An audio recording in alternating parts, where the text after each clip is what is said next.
তো ৮ দফাটার অনেকটাই সরকার মেনে নিয়েছিল এবং ওই সময় সরকারের ৩ জন মন্ত্রী আর ৩ জন সমন্বয়ক সহ রাষ্ট্রীয় অতিথি ভবনে একটা মিটিং হয়েছিল। তিনজন সমন্বয়কের নাম জানতে চাই। সেখানে হাসনাত ছিল, সারজিৎ ছিল, আমি যদি ভুল না করি রিফাত রশিদ ছিল। তো তারা সহ মন্ত্রীদের সাথে মিটিং এবং মোটামুটি একটা ইয়ে হয়ে গেছে। এখানে যেটা হয়েছে, আমাদের সমন্বয়কদের তো অনেকগুলো লেয়ার ছিল। একটা প্রথম ধাপের সমন্বয়ক, দ্বিতীয় ধাপ, এবং বলা হয়েছে যদি মানে প্রথম ধাপ দ্বিতীয় ধাপ সব গ্রেপ্তার হয়ে যায় তাহলে তৃতীয় ধাপ রেডি থাকবে। এরপর তারাও যদি সব গ্রেপ্তার হয়ে যায় তাহলে চতুর্থ ধাপ গ্রেপ্তার থাকবে, মানে রেডি থাকবে, যাতে করে আন্দোলন কর্মসূচি দেওয়ার ক্ষেত্রে কোনো ঘাটতি না হয়। তো তখন আমরা দেখেছিলাম সমন্বয়কদের মাঝে একটা দ্বিধাদ্বন্দ্ব তৈরি হয়। কেউ বলছেন যে না, আমরা আসলে বেশি দূর গেলে যেভাবে অলরেডি শাহাদাতের ঘটনা ঘটছে, আমরা সবাই শহীদ হয়ে যেতে হবে, এত রিস্কে যাওয়া ঠিক হবে না, রাষ্ট্রকে চ্যালেঞ্জ করা ঠিক হবে না। তো আবার আরেকটা পক্ষ হচ্ছে যে না, আমরা আন্দোলন কন্টিনিউ করবো, এটা একটা চূড়ান্ত পরিসমাপ্ত আমরা দেখব। তো ছাত্র শিবিরের জায়গা থেকে দুইটো পক্ষকেই বুঝানো, অ্যাকোমোডেট করা, সমন্বয় করা। এবং ছাত্র শিবিরের জায়গা থেকে আমরা বারবার বলেছি, সবাইকে বলেছি, তুমি যদি আন্দোলন করতে না পারো তাহলে আন্দোলন কিন্তু অটোমেটিক চলবে। এই জিনিসগুলো তাদেরকে বলা হয়েছিল সে সময়। আপনি বলছিলেন যে সেফ হোমের কথা, তো এখানে কি যারা সমন্বয়ক ছিলেন মানে শুধুমাত্র শিবিরের যারা, তাদেরকে আপনারা রেখেছিলেন নাকি অন্য যারা ছিল? এখানে আসলে ওই সময়টাতে বিশ্বাস করবেন আমাদের মাঝে কে শিবির করে, কে শিবির করে না, অথবা কে কখন শিবির করেছিল, এটা আমাদের জন্য মুখ্য বিষয় ছিল না। তারা জানতো কিনা যে এই ব্যবস্থা শিবির করতেছে? তারা তো এটা তারা তো স্বীকারও করেছে, জেনেছে। মানে ইভেন মানে কোনো একটা থার্ড পার্টির কোনো কোথাও যদি থাকে তাহলে সেটাও যে শিবির ব্যবস্থা করে দিয়েছিল এটাও ভাইরা জানেন, যারা সমন্বয়ক হিসেবে তখন আব্দুল কাদের ছিল, মাহিন সরকার ছিল। আপনারা ওনাদেরকে প্রশ্ন করতে পারেন, ওনারা ভালো উত্তর দিতে পারবে এগুলো। তো সে আলোকে পরবর্তী ৯ দফাটা আসলে এখানে মূলত একটা বড় মানে পলিসি বা কৌশল হিসেবে কাজ করেছে। এবং ৯ দফার বিষয়টা আসলে সকল সমন্বয়ক জানতেনও না।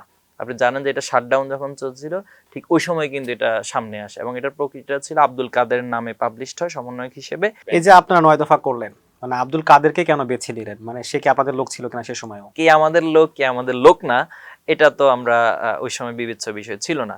কিন্তু আব্দুল কাদের তো নিজেও স্বীকার করেছে শিবিরের সাথে তার সম্পৃক্ততা ছিল একটা সময়, সে শিবিরের জনশক্তিও ছিল। তো ছাত্র শিবিরের আমাদের একটা কমিটি ছিল, আমাদের সাহিত্য প্রকাশনা বিভাগ এই কাজগুলো করেছে, গবেষণা বিভাগ করেছে, তারাও অনেকগুলো স্লোগান ছড়িয়েছে বিভিন্ন মাধ্যমে।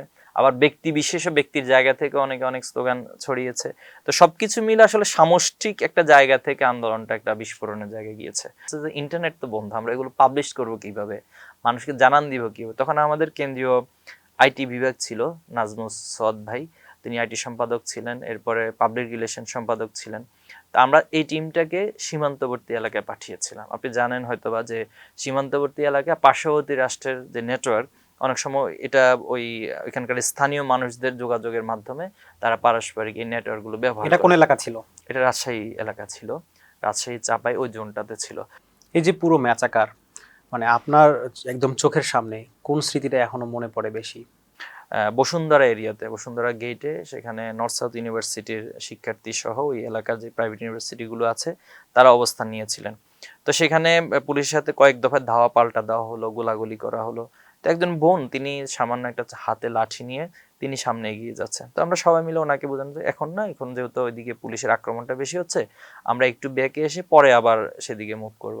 তো তখন তিনি মানে খুব সাহসিকতার সাথে বলতেছেন যে আমি আন্দোলনে শহীদ হতে আসছি। তো তখন তিনি মানে খুব সাহসিকতার সাথে বলতেছেন যে আমি আন্দোলনে শহীদ হতে আসছি। আবু সাইদের যে আইকনিক ছবি, তিনি যেভাবে দুহাত প্রসারিত করে, আসলে এটাই ছিল আন্দোলন একবারের প্রথম এবং আমি মনে করি সবচেয়ে বেশি অনুপ্রাণিত করার মতো একটা ছবি। শিবিরের ক্রেডিট আমরা কখনোই আমাদের অফিসিয়ালি কখনো বলি না, ব্যক্তি বিশেষ হয়তো। এখন তো সোশ্যাল মিডিয়া তো একটা উন্মুক্ত ময়দান, আপনার এই যে আজকে যে মিডিয়া আপনি এখানে কন্টিনিউ করছেন, তো এই জায়গাটা আসলে কাউকে থামিয়ে রাখা, কাউকে দিয়ে কিছু বলা, এটার আসলে কোনো সীমা পরিসীমা নির্ধারণ করা যায় না। খাম নিয়ে গিয়েছিলাম অল্প কিছু, সামান্য একটু পাশে দাঁড়ানোর জন্য। তো ওনারা একটা মধ্যম মানে মধ্যবিত্ত পরিবারের আর কি, খুব বেশি আর্থিক অসচ্ছলতাও নেই, আবার খুব বেশি উচ্চ সচ্ছলতাও না। তো ওনার আম্মাকে বলার পর ওনার আম্মা কোনোভাবে এটা নিবেন না। তো একটা পর্যায়ে আমাকে বলতেছে যে আচ্ছা, তুমি ওকে যদি আমি একটা খাম দিই তুমি নাও। তাই আমি বললাম যে কেন, কি জন্য খাম? বলছে আমি আমার পরিবার, আত্মীয় স্বজন, যত সম্পত্তি আছে সব বিক্রি করে দিই, বিক্রি করে দিয়ে হচ্ছে আমি তোমাকে খাম দিই, আর তুমি আমার নাসিরকে ফিরিয়ে দাও। প্যান ভিশনের একটা প্রোগ্রামে আপনি বলেছিলেন যে ড্রাইভিং যে ফোর্স, সেখানে ছাত্র শিবির ছিল। তো সেই সময় আপনাদের সাথে অনেকেই ছিল। তো আপনাদের যে ড্রাইভিং ফোর্স, আপনারা যে চালক ছিলেন সেই গাড়িতে ছাত্রদল ছিল কিনা? ছাত্রদল তারা এটা ভালো করে জানবেন, বুঝবেন। নিঃসন্দেহে তাদের অনেক ভূমিকা ছিল, তাদের অনেক শহীদ হয়েছেন, কিন্তু আন্দোলনের কর্মসূচি গ্রহণ এবং পলিসি এবং সিদ্ধান্তের ক্ষেত্রে ওনাদের ভূমিকাটা আসলে ওইভাবে রাখার সুযোগ ছিল না ওনাদের। যেহেতু আমরা সিক্রেট অনেক মানে গ্রুপ মেনটেন করে অথবা হচ্ছে যে সমন্বয়কদের সাথে সমন্বয় করে এই সিদ্ধান্তগুলো ইনস্ট্যান্ট নিতে হয়েছে, এজন্য ওই সময় আসলে ছাত্রদলকে ওইভাবে করে আমরা মিটিং বা করিনি। তবে লোকাল লেভেলে প্রত্যেকটা শাখার নির্দেশনা ছিল এবং তারা সম্মিলিতভাবে আন্দোলনগুলো করেছে। আমরা তো যেমনটা জানি যে কোনো একটা বিপ্লবে যারা ভূমিকা রাখে পরবর্তী সরকারে তারাই যায়, এবং সেক্ষেত্রে আপনি যেমনটি বলছিলেন প্রথম থেকেই যে ছাত্র শিবির একদম ড্রাইভিং ফোর্সের জায়গায় ছিল। তো আপনাদের মতাদর্শ লালন করে জামাত বা আপনারা তাদেরটা লালন করেন, তারা সরকারে যেতে পারলো না। তারা কি আসলে গণমুখী রাজনীতি না করার কারণে, অনেকে যেমনটা অভিযোগ করে, এই কারণে তারা সরকার যেতে পারলো না, নাকি তাদের আসলে আরো অন্য ঘাটতি ছিল? এটার বিশ্লেষণটা আসলে অনেক বড়। তা আমি যদি সংক্ষেপে বলি একেবারে, সেটা হলো আসলে বিএনপি যেহেতু ইতিপূর্বে ক্ষমতায় ছিল, তারা রাষ্ট্র পরিচালনা করেছে, তাদের এই অভিজ্ঞতাটা ছিল রাষ্ট্রের প্রত্যেকটা উইংস বা প্রত্যেকটা অর্গানগুলো কিভাবে ফাংশন করে। কারণ ছাত্র শিবির ক্লেম করে তারা কয়েকশো শহীদ, ছাত্র দল কিছু শহীদ, বিএনপি কিছু শহীদ, জামাত কিছু শহীদ। তো তাহলে এই সংখ্যাটা সর্বোচ্চ কত গিয়ে ঠেকবে? 500 গিয়ে ঠেকবে। তাহলে বাকি যে সংখ্যাগুলো এরা এরা কাদের শহীদ হবে? এজন্য আমরা বলেছি যে এই আন্দোলনটা যেহেতু সবার ছিল, এখানে কোনো ব্যানার ছিল না, ছাত্র শিবির প্রত্যেক শহীদকে অন করবে। ব্যাপারটা এরকম ছিল কিনা যে যদি শিবির তাদের শহীদের তালিকা লিখে দিত তাহলে হয়তো তাদেরকেও কটাক্ষ করা হতো? এখন আমরা যেমনটা দেখতে পাচ্ছি যে আপনি জানেন যে ঢাকা বিশ্ববিদ্যালয়ের ডাকসুর একজন সম্পাদক আছেন, জসিম, তাকে আজকে দেখলাম যে একটা জায়গায় কমেন্ট করেছে যে কানা জসিম। এটা হয়তো বা হতো। এখানে যেমন আপনি দেখবেন যে আবু সাইদ শিবির কি শিবির না, এটা নিয়ে মাঝখানে একটা বিতর্ক উঠেছিল। কেউ বলছে তিনি শিবিরের সাথী ছিল, কেউ বলছে তিনি কর্মী ছিল, কেউ বলছে না সাপোর্টে, কেউ বলছে না কিছুই ছিল না। আসলে আমরা এই বিতর্কগুলোতে কোনোভাবে যেতে চাই না। ছাত্রদের স্বার্থকে প্রাধান্য না দিয়ে তারা নিজেদের একটা অবস্থান, রাজনৈতিক একটা অবস্থানের দিকে তাদের মনোযোগটা বেশি চলে গিয়েছে এবং তারা রাষ্ট্রের কাঠামোর পরিবর্তনের চেয়ে নিজেদের রাজনৈতিক কাঠামো পরিবর্তনের দিকে তাদের মনোযোগটা বেশি গিয়েছে। এজন্য আপনি দেখবেন যে একটা হিরোইক পজিশন থেকে একটা পর্যায়ে অনেকগুলো চরিত্র ছিল যারা একটা ভিলেনের মতো অবস্থান তৈরি হয়ে গেছে। আমরা দেখলাম যে ইনক্লুসিভ প্যানেলে সেখানে আপনাদের পাশাপাশি ছাত্রীরা এবং অন্য ধর্মেরও ছিল। তো আপনারা তো একটি ইসলামিক ছাত্র সংগঠন, তো সে জায়গা থেকেই পরবর্তীতে বিভিন্ন জায়গায় প্রোগ্রাম করতে গিয়ে বা তৃণমূল পর্যায়ে প্রশ্নের সম্মুখীন হয়েছিলেন কিনা? হ্যাঁ, কিছুটা তো প্রশ্ন এসেছে, তখন আমরা তাদেরকে বুঝিয়ে বলেছি। শিবির কি তার আদর্শটাকে সবার মাঝে ছড়িয়ে দিতে পেরেছে, অথবা আপনাদের নামে যে ট্যাবুগুলো ছিল আপনারা কি ভাঙতে পেরেছেন? না, আলহামদুলিল্লাহ, এটা তো আমার কাছে তো মনে হয় যে 100% না পারলে আমরা অনেকাংশে পেরেছি। অনেকে যেমনটা বলেন যে ছাত্র শিবির শুধুমাত্র সুবিধা পাওয়ার জন্য এমনটি করেছে। তারা গঠনতন্ত্রে বলে যে নারীদের সাথে তারা রাজনীতি করবে না, আবার শুধুমাত্র ভোটের জন্য করেছে। মানে আপনি যখন গঠনতন্ত্র দিয়ে একটা রাজনীতি করেন তখন তো আদর্শের ব্যাপার স্যাপার সেখানে থাকে এবং সবাইকে সেটি বলেই আসলে রাজনীতি করান আপনারা। কিন্তু যখন আপনারা রাষ্ট্রের ক্ষেত্রে চলে আসতেছেন তখন আপনাদের পলিসি ভিন্ন হচ্ছে। মানে এটিকে অনেকেই বলে যে দ্বিচারিতা, এই ব্যাপারে কি বলবেন? না, দ্বিচারিতার তো এখানে কিছু নেই। আমরা তো আমাদের ছাত্র সংগঠন হিসেবে ছাত্রদের মাঝে একটা প্ল্যাটফর্মে কাজ করছি। তো ওইটার সাথে ক্যাম্পাসের সাথে তো এখানে কোনো কনফ্লিক্ট করছে না। ক্যাম্পাসের ইস্যুটা তো শুধুমাত্র ছাত্রদের ইস্যু থাকে না, এখানে তো ছাত্রীদের ইস্যু থাকে, সবার ইস্যু থাকে। বর্তমানে শিবিরের যে অবস্থা এটি নিয়ে সামাজিক যোগাযোগ মাধ্যমে অনেকেই লিখেন এভাবে যে ছাত্র শিবির গণঅভ্যুত্থানের আগে যেভাবে ছিল, গণঅভ্যুত্থানের পরবর্তী সময় বা জামাত বিরোধী দলের জায়গায় যাওয়ার পরে শিবির জামাতে বিলীন হয়ে গেছে। বিলীন হয়ে গেছে এটার সাথে আমি একমত নই। কারণ আদর্শিক জায়গা থেকে শিবির নির্বাচন বা তার আগে পরে একটা সহযোগিতার পার্ট হিসেবে কাজ করেছে। আমরা দেখলাম যে সাম্প্রতিক সময়ে জামাতের যে যুব বিভাগ সেটি সামনে এসেছে, সেখানে সামাজিক যোগাযোগ মাধ্যমে অনেকেই লিখছেন যে সেই যুব বিভাগের যে দায়িত্ব, যে 2-3 জনের নাম বলা হচ্ছে সেখানে আপনার নাম আসছে। এই বিষয়টিকে আপনি কিভাবে দেখেন? যদিও দায়িত্বের জায়গা থেকে আমরা সেখানে আপনার নাম দেখতে পাই নাই। বড় বিষয় হচ্ছে আসলে দায়িত্ব, পদ বা পোস্ট, এটা কিছুটা গুরুত্ব আছে। তার চেয়ে বড় বিষয় হচ্ছে আসলে আপনার কন্ট্রিবিউট করার সুযোগ কতটুকু আছে, আপনি সেখানে কতটুকু কন্ট্রিবিউট করছেন। জামাত এই সিদ্ধান্ত নেওয়ার ক্ষেত্রে বর্তমান পরিস্থিতি দেখেন নাকি তাদের রাজনৈতিক বা সাংগঠনিক যে ঐতিহ্য সেটাকে বেশি প্রেফার করেন? এখানে সবগুলোকে ব্যালেন্স করার জন্য চেষ্টা করে থাকেন। যারা শিবির থেকে বিদায় নেন নেতৃত্ব পর্যায় থেকে, তাদের আসলে ব্যবসার দিকে যাওয়া উচিত নাকি গতানুগতিক যে চাকরি সেদিকে, কোনটাকে প্রেফার করেন? প্রত্যেক পার্সন টু পার্সন এটা ভ্যারি করে। যারা জাতীয় নেতৃত্ব পর্যায় থেকে ভূমিকা রাখতে চায় তাদের কোন দিকে যাওয়া উচিত? না, আমি তো এটা বললাম আসলে এটা হচ্ছে ম্যান টু ম্যান ভ্যারি করে। কারো যদি একাডেমিক জায়গায় সাউন্ড হয় তাহলে তাকে প্রত্যেক দিনের যে অবশ্যই, কর্মঘণ্টা চাকরির সেটি করে আসলে রাজনীতি করা কি খুব সহজ হবে? এটা তো আমাদের কালচারাল জায়গা।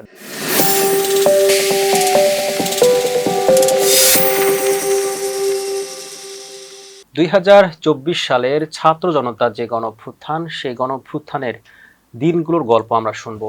আমাদের সাথে গল্প শোনাতে মিরর ক্যাফের স্টুডিওতে উপস্থিত আছেন ছাত্র শিবিরের সাবেক কেন্দ্রীয় সভাপতি জাহিদুল ইসলাম। আপনাকে মিরর ক্যাফেতে স্বাগত জানাচ্ছি। আপনাকে ধন্যবাদ। আমরা তো দেখেছি যে সেই সময় ছাত্রদের যে আন্দোলনটা প্রথমের দিকে বৈষম্য বিরোধী যে ব্যাপারটা সেটা কাজ করেছে এবং কোটা সংস্কার আন্দোলন ভাবেই এগুচ্ছিল। আপনারা একটা বিবৃতি দিয়েছিলেন, সমর্থন দিয়েছিলেন। এই সময়টার গল্প শুনতে চাই। মিররের দর্শক যারা দেখছেন সবাইকে আন্তরিক ধন্যবাদ জানাচ্ছি। আমি শুরুতেই 2024 জুলাই এবং আগস্টে যারা শহীদ হয়েছেন তাদেরকে স্মরণ করছি এবং তাদের জন্য আল্লাহর কাছে দোয়া করছি, আল্লাহ যেন সবার এই জীবনকে কবুল করেন, শাহাদাতের মর্যাদা দান করেন, আল্লাহুম্মা আমিন। সেই সাথে শহীদ পরিবারের প্রতি দোয়া করি, আল্লাহ যেন তাদেরকে ধৈর্য ধারণের তৌফিক দান করেন। পাশাপাশি যারা আহত হয়েছেন জুলাইয়ে, যে যার জায়গা থেকে যেভাবে ভূমিকা রেখেছেন, আমরা সবার জন্য উত্তম প্রতিদান কামনা করছি। তো আপনি জানেন যে বাংলাদেশে ইতিহাসে 2024 সাল একটি অন্যতম মাইল ফলক। বিশেষ করে দীর্ঘ ফ্যাসিবাদের এখানে যে কাঠামো তৈরি হয়েছে, ফ্যাসিবাদের বিরুদ্ধে মানুষের যে একটা নাভিশ্বাস অবস্থা, তার একটা বিস্ফোরণ ঘটেছিল 2024 জুলাই এবং আগস্টে। তো এর প্রেক্ষাপটটা তৈরি হয়েছিল, আমরা দুইটা প্রেক্ষাপট দেখতে পারি। একটা হচ্ছে এই বিগত 15 বছরটাই একটা প্রেক্ষাপট বা পাটাতন তৈরি হয়েছিল এই আন্দোলনের। সে 2006 সালের 28শে অক্টোবরে লগি বৈঠা দিয়ে মানুষ হত্যা এবং সেই লাশের উপর নৃত্য করার বর্বর দৃশ্য, এরপর পিলখানা ট্রাজেডির মধ্য দিয়ে 24 সেনা অফিসারদেরকে হত্যা করা। আমরা পরবর্তী বিভিন্ন তদন্তের মাধ্যমে দেখেছি যে এখানে আসলে কাদের যোগ সাজশ ছিল, বিশেষ করে আধিপত্যবাদী শক্তি এবং আমাদের বাংলাদেশ সার্বভৌমত্বকে যারা নষ্ট করতে চায়, তো তাদের এই শক্তিগুলো মিলে আসলে এই পিলখানা ট্রাজেডি ঘটিয়েছে। এরপরে শাপলা চত্বরে আলেমুল আমাদের হত্যা, যে কোনো ইস্যুতেই আসলে যারাই সরকার বিরোধিতা করত তাদেরকে হয়তো হত্যা করত অথবা গুম করত অথবা হচ্ছে তাদেরকে নির্যাতনের মধ্য দিয়ে তাদেরকে যেতে হয়েছে। প্রত্যেকটা শ্রেণী পেশার উপরে যখন এই নির্মম নির্যাতন, এটা একটা প্রেক্ষাপট তৈরি করেছে। আরেকটা বিষয় আপনি জানেন যে দুঃশাসন, দুর্নীতি, বিশেষ করে হচ্ছে হলমার্ক কেলেঙ্কারি, এরপরে হচ্ছে শেয়ার বাজার কেলেঙ্কারি ঘটনা ঘটেছে। এছাড়াও বাংলাদেশ থেকে অর্থ পাচারের যে একটা হিড়িক, বিভিন্ন বেগম পাড়া তৈরি করা এবং রাষ্ট্রের প্রত্যেকটা গুরুত্বপূর্ণ সাংবিধানিক প্রতিষ্ঠানকে এক প্রকার দলীয় একটা অফিসে পরিণত করার মতো অবস্থা তৈরি হয়েছে। তো সবকিছু মিলে ঘুমট পরিবেশের বিরুদ্ধে পুরো জাতি এক হয়েছে, দাঁড়িয়েছে, এটা একটা দিক। আর আরেকটা দিক হচ্ছে 2018 সালে কোটা সংস্কার আন্দোলনের প্রেক্ষিতে যেটা কোটার পরিপত্র বাতিল করা হয়েছিল, তো ঠিক সেই একই জিনিসটাকে মানে কোটার টোটাল ব্যবস্থাপনাটাকে সরকার বাদ দিয়েছিল। তো একটা সেটেল ইস্যুকে সরকার এবং তার কিছু মানে সহযোগী সংগঠনকে দিয়ে তারা আবার সামনে নিয়ে আসে। তো তার প্রেক্ষিতে আমরা দেখেছি 5ই জুন হাইকোর্ট সেই কোটা সংস্কারের যে পরিপত্র ছিল আগে যেটা জারি করা হয়েছিল সেটাকে বাতিল ঘোষণা করে। তো তখন ইনস্ট্যান্ট হচ্ছে ঢাকা বিশ্ববিদ্যালয়ের সাধারণ শিক্ষার্থীদের ব্যানারে একটা বিক্ষোভ মিছিল হয়েছিল বিশ্ববিদ্যালয়ের ক্যাম্পাসে। তো এর মাঝখানে যেটা হয়েছে, ঈদের ছুটি চলে আসে। তো স্বাভাবিকভাবে ঈদের ছুটিতে সাধারণ শিক্ষার্থীরা সবাই ঘরমুখ থাকে, বাড়িতে যায়। তো ওই সময়টাতে আন্দোলনটা আর খুব বেশি বড় কিছু করা যায় না। তো ওই সময় আমরা যারা ছাত্র সংগঠন ছিল তাদের সাথে এটা নিয়ে আলোচনা করেছি, তাদের সাথে বিভিন্ন জায়গায় বসেছি। তারপর সামাজিক সংগঠন যারা ছিল, ক্যাম্পাসে যে সংগঠনগুলো আছে তাদের সাথে বসেছি। ওই সময় ছাত্র শক্তি, যেটা পরবর্তীতে বিলুপ্ত হয়েছে, তো তাদের সাথে আমাদের এটা নিয়ে কয়েক দফায় বসা হয়েছে, আলোচনা হয়েছে কি করা যায়।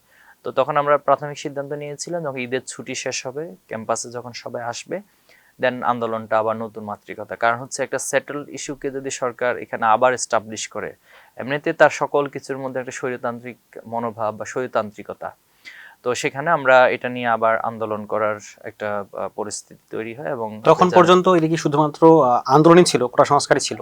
রাইট, কোটা সংস্কার রিলেটেড এবং যেটা পরিপত্র বাতিলের যে রায় হয়েছিল হাইকোর্ট থেকে, তো এটার বিরুদ্ধে মূলত দাবিগুলো ছিল এবং যে কোনো মূল্যে যেন এটা প্রত্যাহার করে বা আপিল করে এটা যেন নিষ্পত্তি হয়, এই বিষয়টার মধ্যে সীমাবদ্ধ ছিল। তো পরবর্তীতে আপনি জানেন যে 1 জুলাই থেকে মূলত ঈদের ছুটির পর আন্দোলনটা একটু তীব্রতার দিকে যেতে থাকে।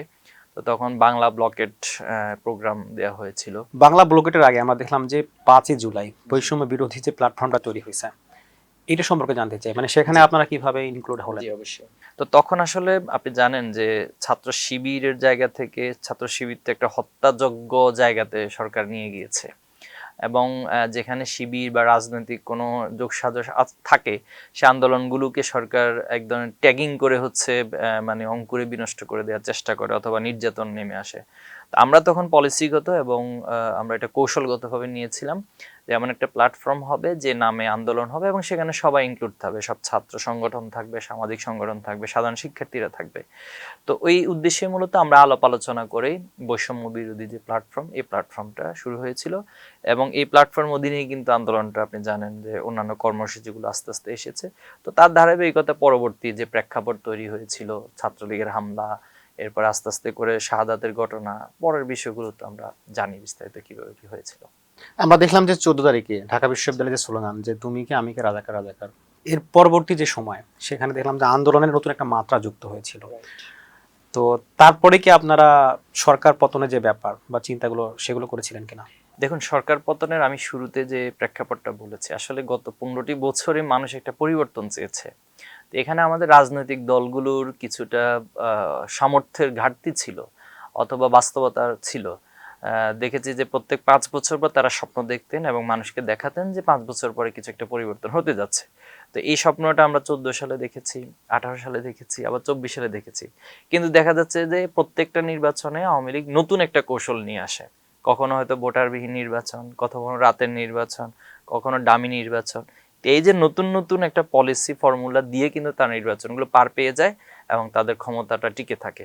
তো এজন্য সাধারণ মানুষ থেকে শুরু করে সবার মাঝে আসলে একটা মনস্তাত্ত্বিক বিক্ষোভ সবসময় বিরাজ করতো। তো আমরা সবসময় চেষ্টা করতাম, চিন্তা করতাম যে আমাদের জায়গাতে কোন মোমেন্টামটাকে কাজে লাগানো যায়। তো যখন কোটা সংস্কার আন্দোলনটা ধারাবাহিকভাবে এগিয়ে যাচ্ছিল, এখানে রাজাকার যে স্লোগানটা দেওয়া হয়েছিল সেটা ছিল আপনার 14 তারিখ, 14ই জুলাই। তো 14ই জুলাইতে যখন এই স্লোগানটা দেয়া হয়, তার আগে তো আপনি জানেন হাসিনা চীন সফর শেষ করে এটা ইয়াতে রাজাকে নাতিপুতি বলে গালি দেয়। তো এই জায়গাটাকে আসলে দেখুন, যে শব্দটা দিয়ে দীর্ঘদিন নির্যাতন করা, কাউকে হত্যা করা, ফাঁসি দেওয়াটা একটা জায়েজীকরণ করা হয়েছিল। এবং যেই সরকারের বিরুদ্ধে অবস্থান করত, তার জন্ম কি 90 সালে হয়েছে, নাকি 80 সালে হয়েছে, নাকি 2001 সালে হয়েছে, কিন্তু তাকে হচ্ছে রাজাকার বলে ট্যাগিং করা হতো। তো এজন্য এই শব্দটাকে দিয়েই এই প্রজন্ম একটা বিদ্রোহ ঘোষণা করেছে। যেহেতু তুমি আমাকে এতদিন ধরে এই শব্দ দিয়ে সবকিছু করেছো, আজকে আমি একটু যৌক্তিক দাবি উত্থাপন করছি এবং এই মুহূর্তে আমাকে সেই শব্দটাই ব্যবহার করছো, তো তাহলে ঠিক আছে, আমি রাজাকার। এটা এটা কিন্তু সাধারণ কোনো স্লোগান না, এটা এক ধরনের বিদ্রোহ ঘোষণা করা। তো তখন আমরা কিছুটা বুঝতে পেরেছি যে এটার একটা পরিণতি কিন্তু তৈরি হবে, এই যে প্রেক্ষাপট তৈরি হলো। এবং পরের প্রেক্ষাপটটা ছিল আরো গুরুত্বপূর্ণ, যেটা ছিল যে ছাত্রলীগ যখন হামলা করলো 15 তারিখে। আপনি জানেন যে 15 তারিখ রাত থেকে কিন্তু একটা প্রতিরোধ শুরু হয় ছাত্রলীগের বিরুদ্ধে, এবং 16 তারিখে দেখা গেল যে ছাত্রলীগকে পিটে ক্যাম্পাস থেকে বের করে দেওয়া হয়েছে। আপনি জানেন যে ছাত্রলীগ সভাপতি, সেক্রেটারি তাদের রুম থেকে তাদের, এবং রাজশাহী ইউনিভার্সিটিতে আমরা দেখেছি যে যখন ছাত্রলীগের সেক্রেটারি এসেছিল, পরবর্তীতে তিনি পালিয়ে সেখান থেকে বের হয়েছেন। এবং Rajshahi university this first time তারা ঘোষণা দিল ছাত্রলীগ মুক্ত ক্যাম্পাস। তো এই আবহাওয়াটা ঢাকা বিশ্ববিদ্যালয়, রাজশাহী বিশ্ববিদ্যালয় যে ইম্প্যাক্টটা, এটা প্রত্যেকটা ক্যাম্পাসে গিয়ে পড়েছে। এবং পরবর্তী আমরা জাহাঙ্গীরনগরে দেখেছি, জগন্নাথে দেখেছি যে ছাত্রলীগ মুক্ত ক্যাম্পাস ঘোষণা দেওয়া একটা হিড়িক সাধারণ শিক্ষার্থী তৈরি হয়েছে। তো তখন আমরা বুঝতে পারছি একদিকে রাজাকারের স্লোগানে বিদ্রোহ, আর একটা হচ্ছে ক্ষমতাসীন একটা দলের ছাত্র সংগঠন ক্যাম্পাস থেকে যদি সাধারণ শিক্ষার্থীরা আমরা সকলে মিলে বের করতে পারি, তাহলে নিঃসন্দেহে এখানে একটা মানে লজিক্যাল এবং খুবই মানে চূড়ান্ত একটা সফলতার দিকে, সরকারের পরিবর্তন দিকে যাবে, এই চিন্তাটা তখনই আমাদের মাথায় এসেছিল। প্ল্যানটা কিভাবে করলেন? আচ্ছা, তো এটা তো আসলে অনেক বিস্তৃত একটা বিষয়। তো আমরা হচ্ছে প্রত্যেকটা একটা হচ্ছে আমাদের লক্ষ্যমাত্রা, একটা স্বপ্ন, যে এখন স্বপ্নটা কখন বাস্তবায়িত হবে, এটা কি 1 সপ্তাহের মধ্যে হবে, নাকি 15 দিন পরে হবে, নাকি 1 মাস পরে হবে, নাকি 2 মাস পরে হবে, এটা আমাদের জন্য ফিক্সড ছিল না। কিন্তু একটা মোমেন্টামের পর আরেকটা মোমেন্টামকে ক্যাচ করা এবং সেটাকে সুযোগটাকে কাজে লাগানো, এই পলিসিগুলো আমরা শুরু থেকেই করেছি। যেমন ধরে আমি যদি বলি, ছাত্রলীগ যখন ফার্স্ট টাইম হামলা করলো 15 তারিখে ঢাকা বিশ্ববিদ্যালয়, এবং আমাদের ছাত্রী বোন সহ রক্তাক্ত অনেক ছবি ভিডিও আপনারা দেখেছেন। তো তখন আমি কক্সবাজার সফরে ছিলাম। 14 তারিখে আমি কক্সবাজার যাই এবং সেখানে ঢাকা বিশ্ববিদ্যালয়ের নবীনদের, অর্থাৎ ফার্স্ট ইয়ারে যারা জনশক্তি ছিল তাদেরকে নিয়ে একটা সামিট প্রোগ্রাম ছিল, এবং সেই সামিট প্রোগ্রাম আমাদের সাদিক কায়েম, এস এম ফরহাদ সহ সকলে আমরা 14 তারিখ সেখানে ছিলাম। তো 14 তারিখ রাতে তারা ঢাকায় ফিরে আসে, আর আমি হচ্ছে 15 তারিখ পর্যন্ত আমার শিডিউল ছিল, 16 তারিখে ঢাকায় ফেরার কথা। কিন্তু 15 তারিখ দুপুরের পর থেকে যেহেতু ঢাকায় হামলা হলো, তো আমাকে কেন্দ্রীয় সভাপতি ফোন দিয়ে বললেন যে এটা নিয়ে কি করা যায়, আপনারা দ্রুত একটু কমিটি আছে আমাদের উপকমিটি, সেটা বসে। তো আমার সাথে আমাদের ছাত্র আন্দোলন সম্পাদক আমিরুল ভাই একই সাথে অবস্থান করছিলেন। এই কমিটি কি মানে শুধুমাত্র জুলাইয়ের জন্যই ছিল? এটা কোটা সংস্কার আন্দোলন যখন শুরুতে, সে 5ই জুনের পর থেকে আমরা এটা করেছিলাম। তো সেখানে আমাদের একটা শর্ট কমিটিতে আহ্বায়ক হিসেবে কেন্দ্রীয় সভাপতি এই কমিটি করে দিয়েছিলেন, সেক্রেটারি জেনারেল হিসেবে আমি ছিলাম, সদস্য সচিব ছিল আমিরুল ইসলাম, যিনি ছাত্র আন্দোলন সম্পাদক, বর্তমানে শিবিরের প্রকাশনা সম্পাদক দায়িত্ব পালন করছেন। আর এই কমিটির সদস্য ছিল সিবগাতুল্লাহ ভাই, যিনি সেক্রেটারি জেনারেল, এবং হচ্ছে সাদিক ক্যাম্প, ঢাকা বিশ্ববিদ্যালয়ের সভাপতি। এই শর্ট কমিটিটা হচ্ছে আমাদের প্রাথমিক পর্যায়ে কাজগুলো করছিলাম। তো আমরা ওই সময় ইনস্ট্যান্ট সিদ্ধান্ত নিয়েছি আজকে ঢাকার সবগুলো শাখা নিয়ে আমরা বসবো। সেখানে আমাদের ঢাকার সবগুলো শাখার পাশাপাশি কেন্দ্রেরও কয়েকজন দায়িত্বশীল ছিল।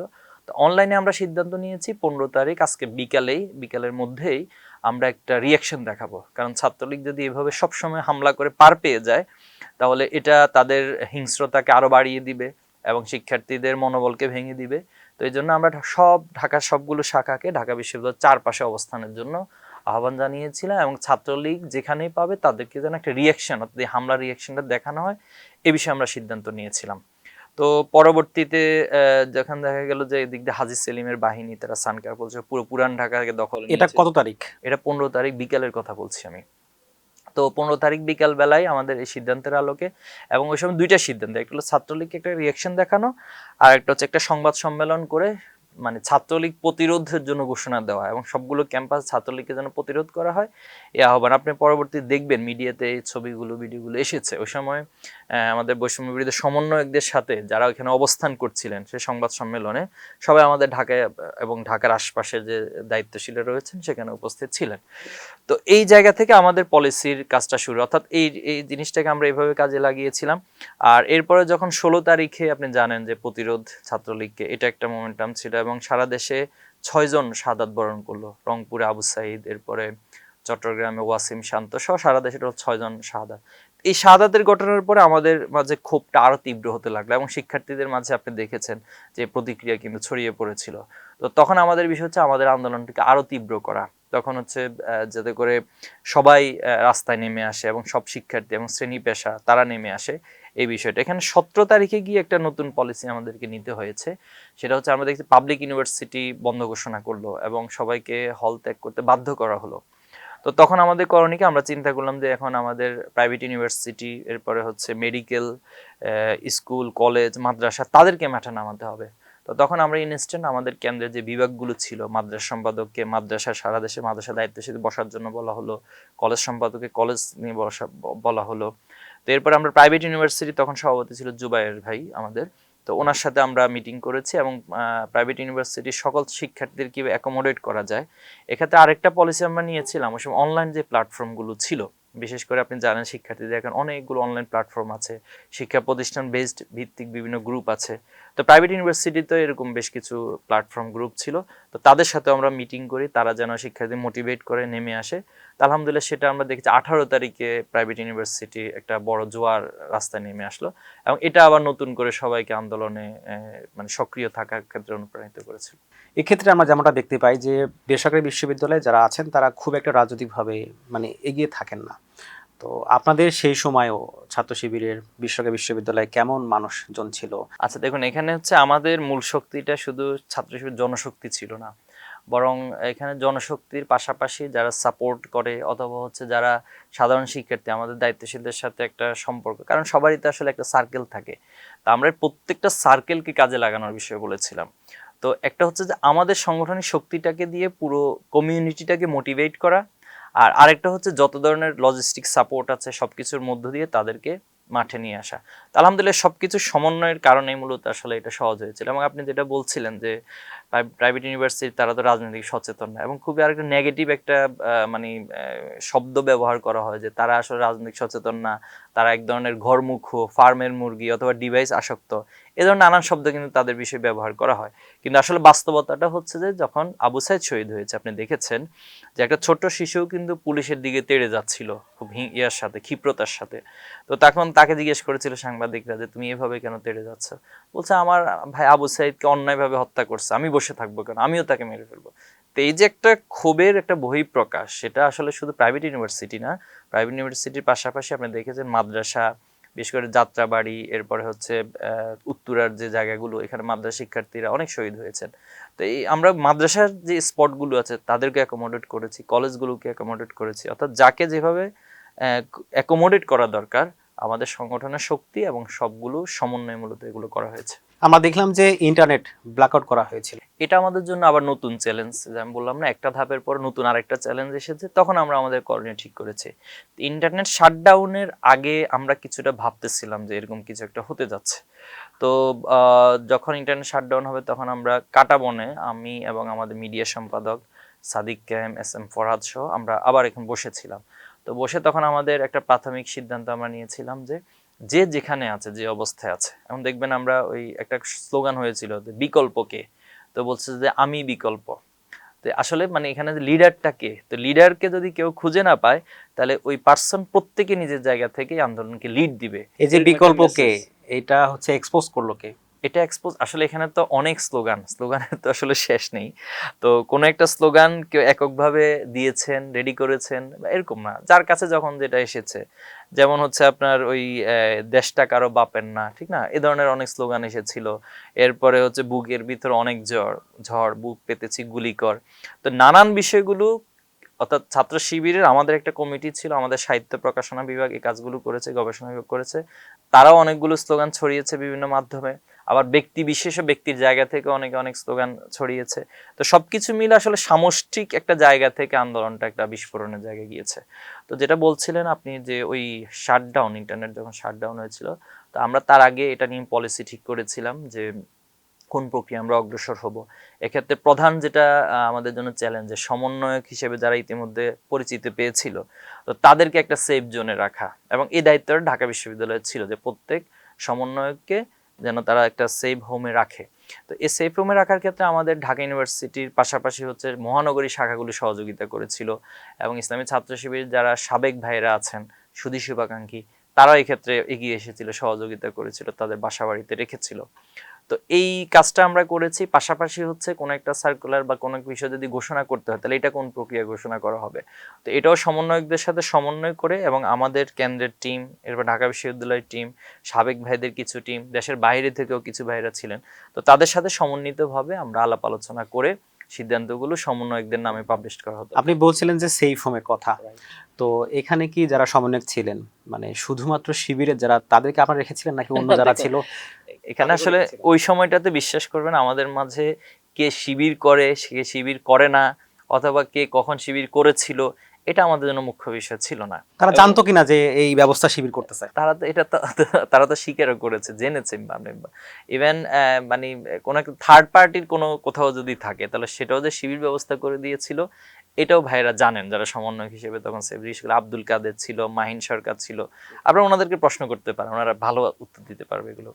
তো যাই হোক, আমাদের মূল এটা ছিল যে এখানে আমরা জালিমের বিরুদ্ধে সব মাজলুমরা একত্রিত হয়েছি, দীর্ঘদিনের ফ্যাসিবাদের বিরুদ্ধে আমরা পুরো জাতি ঐক্যবদ্ধ হয়েছি।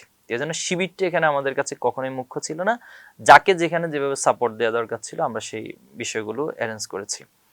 তো এর মাঝে আরেকটা বড় বিষয় ছিল যে আমাদের যখন শাটডাউন, ইতিমধ্যে তো প্রচুর ছবি ভিডিও আমাদের কালেকশনে এসেছে, এবং সাংবাদিকদের সাথে যাদের আমাদের সাথে সম্পর্ক ছিল, যোগাযোগ ছিল, তারাও আমাদেরকে অনেকগুলো ফুটেজ সরবরাহ করেছে। এখন বিষয় হচ্ছে যে ইন্টারনেট তো বন্ধ, আমরা এগুলো পাবলিশ করব কিভাবে, মানুষকে জানান দিব কিভাবে। তখন আমাদের কেন্দ্রীয় আইটি বিভাগ ছিল, নাজমুস সদ ভাই, তিনি আইটি সম্পাদক ছিলেন, এরপরে পাবলিক রিলেশন সম্পাদক ছিলেন। তা আমরা এই টিমটাকে সীমান্তবর্তী এলাকায় পাঠিয়েছিলাম। আপনি জানেন হয়তোবা যে সীমান্তবর্তী এলাকায় পার্শ্ববর্তী রাষ্ট্রের যে নেটওয়ার্ক, অনেক সময় এটা ওই এখানকার স্থানীয় মানুষদের যোগাযোগের মাধ্যমে তারা পারস্পরিক এই নেটওয়ার্কগুলো ব্যবহার করে। এটা কোন এলাকা ছিল? এটা রাজশাহী এলাকা ছিল। রাজশাহী চাপাই ওই জোনটাতে ছিল। তো সেখানে আমরা ব্যবহার করে আমাদের দেশের বাহিরে যে ভাইয়েরা ছিলেন তাদের সাথে আমাদের আগে যোগাযোগ ছিল, যদি শাটডাউন হয়ে যায় আমরা কোনো না কোনোভাবে আপনাদের কাছে এগুলো প্রোভাইড করব, আপনারা যাতে করে এগুলো মানে বিশ্বের বিভিন্ন জায়গায় ছড়িয়ে দিতে পারেন, এই কাজটা আপনারা করবেন। আপনি বলছিলেন যে রাজশাহীতে সেই এলাকায় আপনারা পাঠিয়েছিলেন আপনাদের লোকজনকে, আপনি কি কেন্দ্র থেকে পাঠাইছিলেন নাকি সে সময় সেখানকার লোকজনকে পাঠাইছিলেন? কেন্দ্র থেকে টিম, আমি তো বললাম কেন্দ্রের দায়িত্বশীলকেই পাঠানো হয়েছিল এবং ওনারা ওইখানকার স্থানীয় যারা ছিল তাদের সহযোগিতা নিয়ে এই কাজটা করেছিল। তো ইন্টারনেট শাটডাউনে আরেকটা বড় বিষয় ছিল আমাদের পারস্পরিক যোগাযোগটা কেমন হবে। তো আমরা সেই সময় অফলাইন ছাড়া তো আসলে কোনো বিকল্প নেই, আরও বিভিন্ন অ্যাপস আমরা ব্যবহার করার চেষ্টা করেছিলাম যে অফলাইন কোনো অ্যাপস পাওয়া যায় কিনা। তো আসলে ওই সময় টাইমটা এত বেশি মানে টাইট ছিল এবং সংক্ষিপ্ত সময়ের মধ্যে হয়েছে, এগুলো আর ব্যবস্থা করতে পারি নাই। তো অফলাইনের আমাদের প্রত্যেক দায়িত্বশীলদের নির্দেশনা ছিল যে তিনি যেখানে বসবাস করেন তিনি যেন একটা দূরত্ব মেনটেন করে একটা নির্দিষ্ট টাইমে ফোনটা ওপেন করবেন এবং ঊর্ধ্বতন অধস্তন এই দুইটা জায়গায় যোগাযোগ করবেন। অধস্তন থেকে তথ্য নেবেন আর ঊর্ধ্বতনের কাছে হচ্ছে সেই তথ্যটা সরবরাহ করবেন, আর আমাদের কেন্দ্র থেকে যে নির্দেশনাগুলো সেটা প্রতিদিন গ্রহণ করবেন এবং সেটা রুট লেভেলে সবার কাছে পৌঁছাবেন। এরপরে কি সিম অফ করে ফেলবে? হ্যাঁ, অবশ্যই সিম অফ করে ফেলবে। যেমন আমার ক্ষেত্রে যেটা হয়েছে, আমি টঙ্গী অঞ্চলে ছিলাম, তো এখানে আপনি জানেন গার্মেন্টস এলাকা, তো এই গার্মেন্টস এলাকায় লম্বা সময় ধরে গার্মেন্টসের যারা ফ্লো আছে এখানে হেঁটে হেঁটে কথা বলতাম। এরপর উত্তরের এদিকটাতে আসতাম, তুরাগ নদীর ওইখানে দেখেন নৌকায় উঠলাম, উঠে দেখা যাচ্ছে 2 ঘন্টা ধরে নৌকায় আছি, এর মধ্যে হচ্ছে যোগাযোগ সবার সাথে যাদের সাথে যোগাযোগ করা দরকার, কথা বলা দরকার, এই কাজগুলো মূলত ওইভাবে করতাম আমরা। এরপরে তো আমরা দেখলাম যে মাঝ পথে বেশ কয়েকজন সমন্বয়ক তারা আসলে অন্য সিদ্ধান্তে যেতে চাচ্ছিলেন, এই প্রসঙ্গটা একটু জানতে চাই।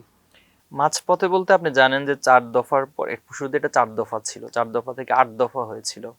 তো 8 দফাটার অনেকটাই সরকার মেনে নিয়েছিল এবং ওই সময় সরকারের 3 জন মন্ত্রী আর 3 জন সমন্বয়ক সহ রাষ্ট্রীয় অতিথি ভবনে একটা মিটিং হয়েছিল। 3 জন সমন্বয়কের নাম জানতে চাই।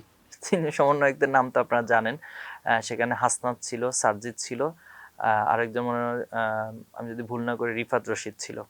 তো তারা সহ মন্ত্রীদের সাথে মিটিং এবং মোটামুটি একটা ইয়ে হয়ে গেছে। এখানে যেটা হয়েছে আমাদের সমন্বয়কদের তো অনেকগুলো লেয়ার ছিল, একটা প্রথম ধাপের সমন্বয়ক, দ্বিতীয় ধাপ, এবং বলা হয়েছে যদি মানে প্রথম ধাপ দ্বিতীয় ধাপ সব গ্রেপ্তার হয়ে যায় তাহলে তৃতীয় ধাপ রেডি থাকবে, এরপর তারাও যদি সব গ্রেপ্তার হয়ে যায় তাহলে চতুর্থ ধাপ গ্রেপ্তার থাকবে, মানে রেডি থাকবে, যাতে করে আন্দোলন কর্মসূচি দেওয়ার ক্ষেত্রে কোনো ঘাটতি না হয়। তো তখন আমরা দেখেছিলাম সমন্বয়কদের মাঝে একটা দ্বিধাদ্বন্দ্ব তৈরি হয়। কেউ বলছেন যে না, আমরা আসলে বেশি দূর গেলে যেভাবে অলরেডি শাহাদাতের ঘটনা ঘটছে, আমরা সবাই শহীদ হয়ে যেতে হবে, এত রিস্কে যাওয়া ঠিক হবে না, রাষ্ট্রকে চ্যালেঞ্জ করা ঠিক হবে না। তো আবার আরেকটা পক্ষ হচ্ছে যে না, আমরা আন্দোলন কন্টিনিউ করবো, এটা একটা চূড়ান্ত পরিসমাপ্ত আমরা দেখব। তো ছাত্র শিবিরের জায়গা থেকে দুইটো পক্ষকেই বুঝানো, অ্যাকোমোডেট করা, সমন্বয় করা, এবং ছাত্র শিবিরের জায়গা থেকে আমরা বারবার বলেছি, সবাইকে বলেছি, তুমি যদি আন্দোলন করতে না পারো তাহলে আন্দোলন কিন্তু অটোমেটিক চলবে, এই জিনিসগুলো তাদেরকে বলা হয়েছিল সে সময়। তো সে আলোকে পরবর্তী 9 দফাটা আসলে এখানে মূলত একটা বড় মানে পলিসি বা কৌশল হিসেবে কাজ করেছে এবং 9 দফার বিষয়টা আসলে সকল সমন্বয়ক জানতেনও না। আপনি জানেন যে এটা শাটডাউন যখন চলছিল ঠিক ওই সময় কিন্তু এটা সামনে আসে এবং এটার প্রকৃতিটা ছিল আব্দুল কাদের নামে পাবলিশড হয় সমন্বয়ক হিসেবে, আর আব্দুল কাদেরকে এই জিনিসটা রেডি করে দিয়েছিল ছাত্র শিবিরের পক্ষ থেকে এবং তার আগে আলাপ আলোচনা হয়েছে যে আমরা এরকম একটা কিছু করতে চাই। তো সেখানে এই কাজটা শুরুতে হচ্ছে আমাদের, এটা কি ভিডিও পাবলিশ হয়েছিল কিনা? হ্যাঁ রাইট, একটা ভিডিও পাবলিশড হয়েছিল এবং এই ভিডিওটাও হচ্ছে ছাত্র শিবিরের দায়িত্বশীল এই ভিডিওটা করেছে, এটা আব্দুল কাদের খুব ভালো করে জানে এবং এই ভিডিওটা নিয়ে আসার পর পেন ড্রাইভে করে আমাদের কেন্দ্রীয় মিডিয়া বিভাগ এবং মিডিয়া বিভাগ একটা টিম ছিল, ওই টিম হচ্ছে প্রত্যেকটা হাউসে এই রাত 2টা-3, আপনি একটু চিন্তা করে দেখেন, রাত 2টা-3টা বাজে একটা পেন ড্রাইভে আব্দুল কাদের সেই 9 দফা ভিডিও, এরপরে হচ্ছে তখন আপনার কারফিউ চলছে, কারফিউ চলমান, যদি প্রশাসনের কাছে এই জিনিসটা মানে পেয়ে যায় তাহলে ওই ব্যক্তিটার অবস্থাটা কি হবে। এই রিস্ক সবকিছু নিয়েই কিন্তু আলহামদুলিল্লাহ আমাদের ভাইরা কাজ করেছেন। এই লোকেশনটা কোথায় ছিল ভিডিও করার?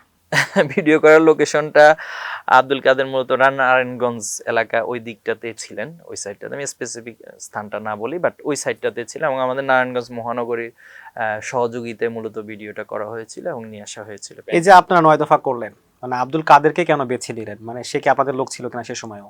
না, আমি তো শুরুতেই বলেছি, দেখেন কে আমাদের লোক কে আমাদের লোক না এটা তো আমরা ওই সময় বিবেচ্য বিষয় ছিল না, কিন্তু আব্দুল কাদের তো নিজেও স্বীকার করেছে শিবিরের সাথে তার সম্পৃক্ততা ছিল একটা সময়, সে শিবিরের জনশক্তিও ছিল। তো পরবর্তীতে আমরা আন্দোলনের পরে দেখলাম যে উনি বিভিন্ন জায়গায় বিভিন্ন বয়ান এবং তার বয়ানের মধ্যে অনেক বৈপরীত্য লক্ষ্য করেছে। তো এগুলো নিয়ে আমাদের আসলে কোনো সে নাই, বাট মানে টোটাল আন্দোলনের জায়গা থেকে ইতিহাসটা একটা নির্মোহ এবং হচ্ছে একটা নিরপেক্ষ জায়গা থেকে বাংলাদেশের মানুষকে জানা উচিত, এই জায়গা থেকে মূলত আমরা কিন্তু এখানে কার ক্রেডিট বেশি কার ক্রেডিট না ওই আলোচনায় আমরা যাবো না। তো আমি যেটা বলছিলাম যে এই 9 দফাটা হচ্ছে একটা বড় ইস্যু তৈরি করেছিল।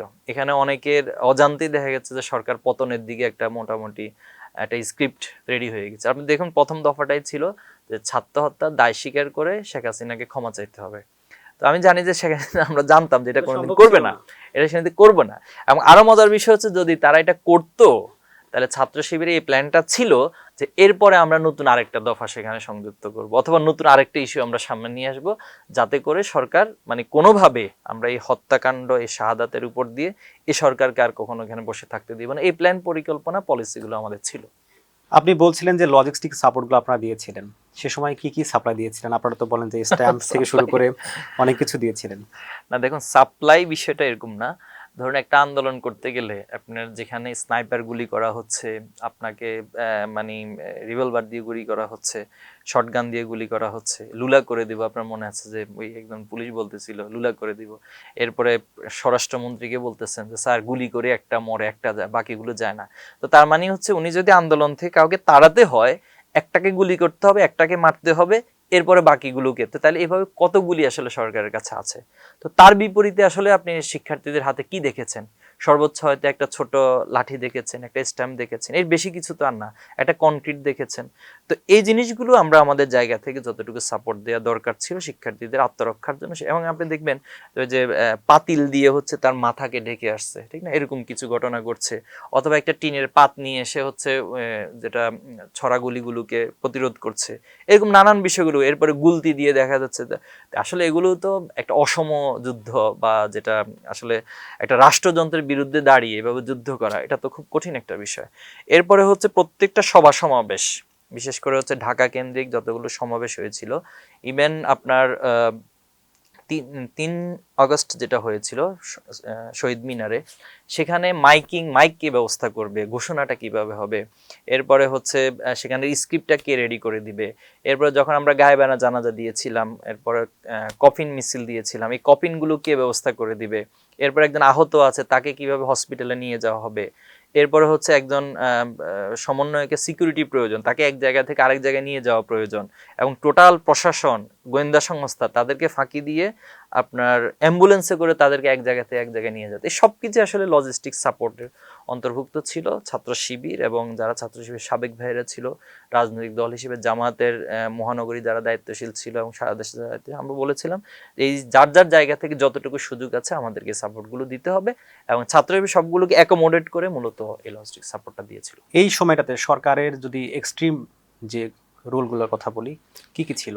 এক্সট্রিম রুলের মধ্যে তো আপনি দেখেছেন যে হাসিনার অনেকগুলো অডিও ফাঁস হয়েছে, এবং যেখানে সে বলেছে যে ইচ্ছা মতো গুলি করো, মানে গুলি করে সব ইয়া করে দেয়, এবং কোথায় কোথায় জড়ো হচ্ছে বলা হচ্ছে সেখানে যাতে করে মানে গুলি করে সবাইকে বিচ্ছিন্ন করে দেওয়া যায়, এই প্রসঙ্গটা এসেছে। এরপরে আপনি তো জানেন যে ছাত্র শিবিরকে নিষিদ্ধ করার একটা বিষয় এসেছে। তো নিষিদ্ধের ক্ষেত্রে যেটা মানে তাদের কাছে এই তথ্য উপাত্তগুলো ছিল গোয়েন্দা সংস্থা, এবং আমাদের ঢাকা জেলা দক্ষিণের আপনি দেখেছেন যে এখানে আমাদের কিছু দায়িত্বশীল ভাইরা গ্রেপ্তার হয়েছিল। তারা গ্রেপ্তারের পর তাদের টেলিগ্রাম গ্রুপ, বিভিন্ন জায়গায় আমাদের অনেকগুলো ভয়েস মেসেজ, নির্দেশনা মেসেজ, এগুলো ছিল ঢাকা নিয়ে আমাদের প্ল্যান কি। তো এই জায়গা থেকে সরকারের আসলে আক্রোশটা ছাত্র শিবিরের প্রতি একটা বড় জায়গা ছিল। এরপর সাধারণ শিক্ষার্থীদেরকে তো আপনি দেখেছেন যে ব্লক রেট দেওয়া হয়েছে, এবং এমন পরিস্থিতি তৈরি হয়েছে একজন মানে তিনি যে শিক্ষার্থী এই পরিচয়টাই তার জন্য একটা বড় অপরাধ হয়ে গেছে মনে হচ্ছে, যে কোথাও শিক্ষার্থী আছে কিনা। রাতের বেলায় দরজা নক করে প্রশাসন বলতেছেন যে এখানে কোনো ছাত্র আছে কিনা। তো সবকিছু মিলে আসলে একটা কঠিন পরিস্থিতি তৈরি করেছিল। আপনি বলছিলেন সেই সময় আপনাদের যারা জনশক্তি ছিল এবং অন্যান্য যারা ছিল তারা অনেক বেশি জুলুম নির্যাতনের শিকার হয়েছে, মানে এটি কি শুধুমাত্র সম্ভব হয়েছে বা আপনারা মানতে পেরেছিলেন 17 বছরে যে জুলুম নির্যাতন সেটি সহ্য করার কারণেই? না, সহ্য ক্ষমতা বলবো না, আমাদের আসলে পলিসিটা ছিল 3টা। যেমন আমাদের যখন নিষিদ্ধ হবে আলোচনা এসেছে অথবা আন্দোলনের শুরু থেকে, তো তখন আমরা 3টা সিদ্ধান্ত নিয়েছিলাম। একটা হচ্ছে যে আমাদের পরিচয়টা যেন কোনোভাবে বুঝতে না পারে। যেমন ধরুন আপনার মোবাইলে তো চেকিংটা হতো রাস্তায়, তো এখন যদি শিবিরের কোনো একটা ডকুমেন্ট সেখানে পায় তাহলে তার কোনো কথা বলার প্রয়োজন হচ্ছে না, হয়তো তাকে গ্রেপ্তার করে নিয়ে যাবে অথবা তাকে সেখানেই গুলি করে মেরে ফেলবে, এরকম বিষয়। তো অথবা গুম করবে। অপহরণ করবে, কিছু একটা করবে। তো এভাবে তো আমাদের অনেক দায়িত্বশীলকে তখন গ্রেপ্তার করে আমরা কোনো সংবাদই পাইনি এরকম ঘটনা করে। এবং ঢাকা জেলা যাদেরকে নিয়ে রিপোর্ট করেছিল তাদেরকে লম্বা একটা সময় কিন্তু গুম রেখেছিল। তো সবকিছু মিলে আমাদের প্রথম নির্দেশনা ছিল যে কোনোভাবে কোনো ডকুমেন্টস যেন কারো কাছে না থাকে, যে ডকুমেন্টস দিয়ে আপনাকে চিহ্নিত করতে পারে, এগুলোকে আপনারা নষ্ট করে ফেলবেন, হাইড করে ফেলবেন যেভাবে সুবিধা। নাম্বার 2 ছিল গ্রেপ্তার এড়ানো, কেউ গ্রেপ্তার হওয়া যাবে না, এটা সাংগঠনিক সিদ্ধান্ত ছিল। তো এখন প্রশ্ন হচ্ছে গ্রেপ্তার কি আসলে মানে সিদ্ধান্ত দিয়ে মানে হওয়া না হওয়ার বিষয় তো না। তো এটা দিয়েছিলাম এই জন্য যাতে করে গ্রেপ্তার না হয়ে আন্দোলনে ভূমিকাটা তিনি রাখতে পারেন। তিনি যদি তার দুর্বলতার কারণে অথবা অসতর্কতার কারণে গ্রেপ্তার হয়ে যান, তাহলে আসলে আন্দোলনে আমাদের ভূমিকা রাখার স্পেসটা কমে যাবে। তো এই জন্য আমাদের সেকেন্ড ইয়ার ছিল যে গ্রেপ্তার হওয়া যাবে না। থার্ড ছিল আমরা শাহাদাতের তামান্না নিয়ে আমাদের আর পিছু হটার কোনো সুযোগ নেই। যেহেতু আমি শুরুতে বলেছি রাজাকার স্লোগান, এরপর ছাত্রলীগকে ক্যাম্পাস থেকে মুক্ত করা মানে বের করে দেওয়া, এরপর হচ্ছে শাহাদাতের ঘটনা, প্রাইভেট ইউনিভার্সিটির ঘটনা, শাটডাউন, এই প্রত্যেকটা সিকোয়েন্স ধরে আমরা এই সিদ্ধান্ত নিয়েছি আমরা এখান থেকে পিছু আর কোনোভাবেই হটবো না। এটার সাথে যদি সেটা ৩৬শে জুলাই না হয়ে যদি ৩৮শে জুলাই হয় অথবা ৪০ জুলাই হয়, এরপর আমরা এটার একটা পরিসমাপ্তির দিকে যাব। তো এই ধারা ধরে মূলত অগ্রসর হয়েছিল। আপনি বলছিলেন যে ছাত্র শিবিরকে নিষিদ্ধ করা হয়েছে, মানে তখন আপনি কোথায় ছিলেন এবং সেই সময়টার যে অনুভূতির কথা মানে জানতে চাই যে ছাত্র শিবির তো সেই সময় প্রকাশে অনেক কিছুই করতে পারতো না, এরপরে আবার নিষিদ্ধ করা হলো। তো আসলে আমাদেরকে গত ১৫ বছরে একটা অঘোষিত নিষিদ্ধের মতোই আমরা ছিলাম। আমাদের হয়তো কেন্দ্র বা কিছু কিছু শাখা তাদের নিজস্ব ব্যানারে পোস্টারে প্রোগ্রামগুলো করতেন, অথবা দেখা যাচ্ছে কোনো এক জায়গায় প্রোগ্রাম করছি এর মধ্যে পুলিশ ঘেরাও করে ফেলছে, সেখান থেকে সবাই দ্রুত মানে সরে যেতে বাধ্য হয়েছে। এবং আপনি দেখেছেন গত ১৫ বছর এরকম অসংখ্য ঘটনা ঘটেছে। আমাদের ২-৫ জনকে গ্রেপ্তার করেছে কোথায় থেকে? তাদের একটা বাসা বাড়ি থেকে। তাদের কাছে কি পেয়েছে? কোরআন পেয়েছে, হাদিস পেয়েছে। পরবর্তী নাটক হলো যে তারা এখানে ষড়যন্ত্র মিটিং করতেছে, তারা জঙ্গি আস্তানা গড়েছে। জঙ্গি বই পাওয়া তো গেছে। এই যে জঙ্গি এই যে নানানভাবে ট্র্যাকিং করে গত ১৫ বছর আসলে একদম অঘোষিত কার্যত নিষিদ্ধ ছিলাম। আর ৫ই মানে ৩১শে জুলাই যেটা সরকার সিদ্ধান্ত নিয়েছে এবং ১ তারিখে সেটা ঘোষণা দিয়েছে। তো তখন আমরা তো আগে থেকে আমাদের চিন্তা ছিল এ ধরনের কিছু একটা হতে পারে।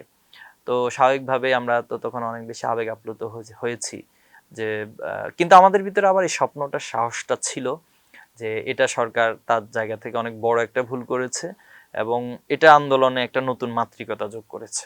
এবং সরকারের একটা বড় ফাঁদ ছিল, তারা নিষিদ্ধ করলে হয়তো যে শিবির বা জামাত তারা তাদের পাক্ষিক আন্দোলন করবে, তাদেরকে কেন নিষিদ্ধ করা হয়েছে এটা নিয়ে হয়তো তারা মানে ব্যস্ত হয়ে যাবে।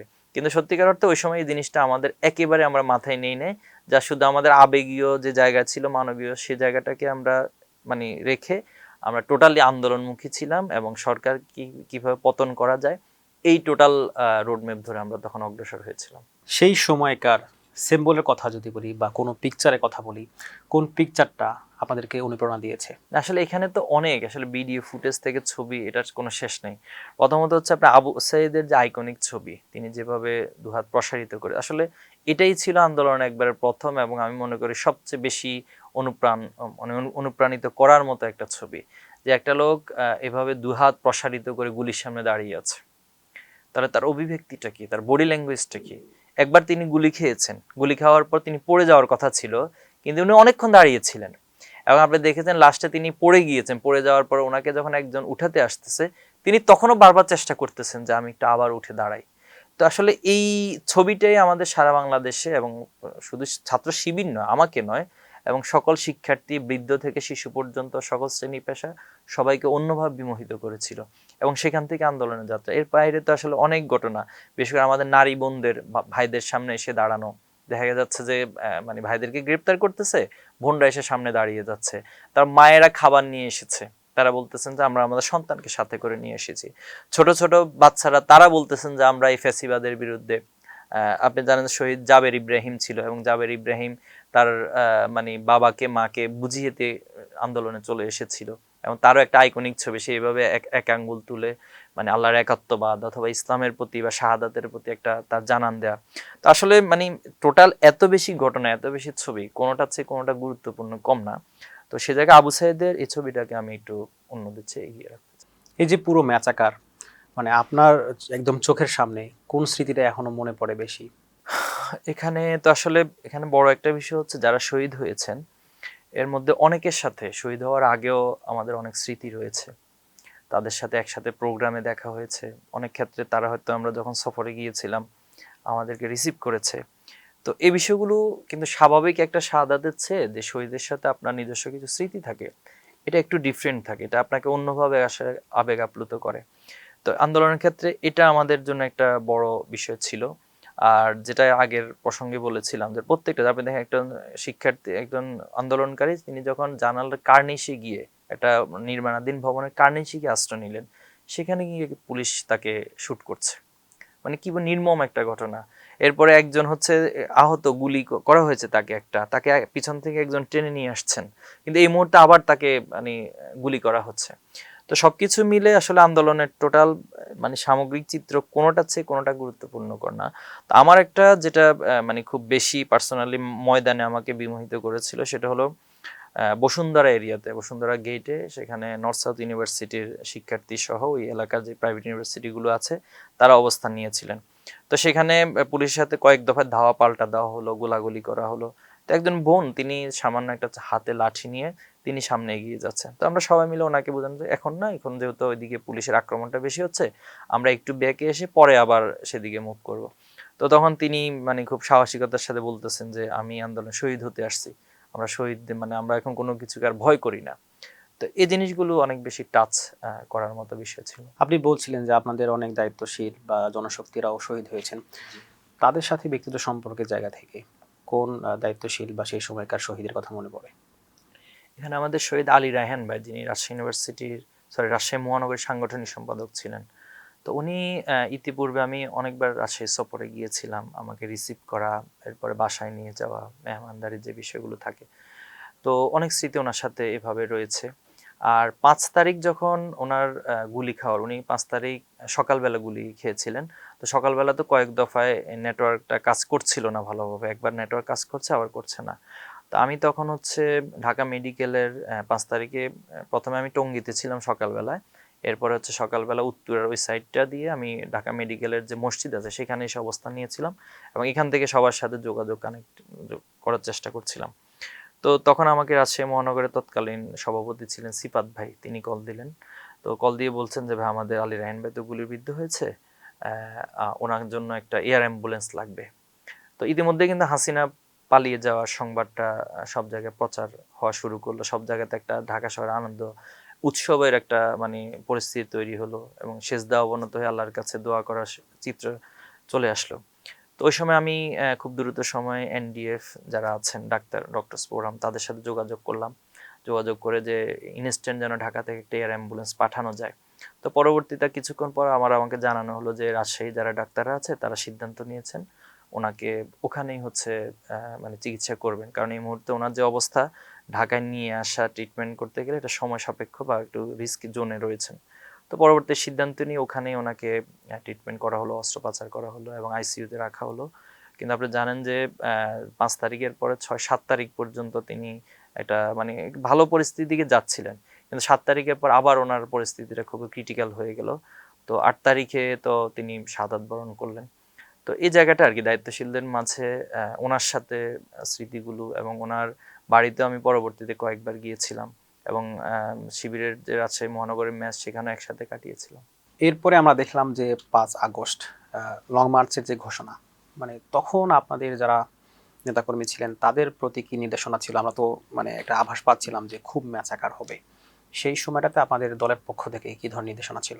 3 তারিখ যখন এক দফা ঘোষণা করা হলো, তো স্বাভাবিকভাবে তো হচ্ছে তখন সরকার তার জায়গা, আমরা যেমন অল আউট একটা জায়গায় চলে গিয়েছি, এবং গভর্নমেন্টও তার জায়গা থেকে একটা অল আউট সিচুয়েশনে চলে যাবে, খুব স্বাভাবিক যে সরকার পতনের জন্য বলা হচ্ছে।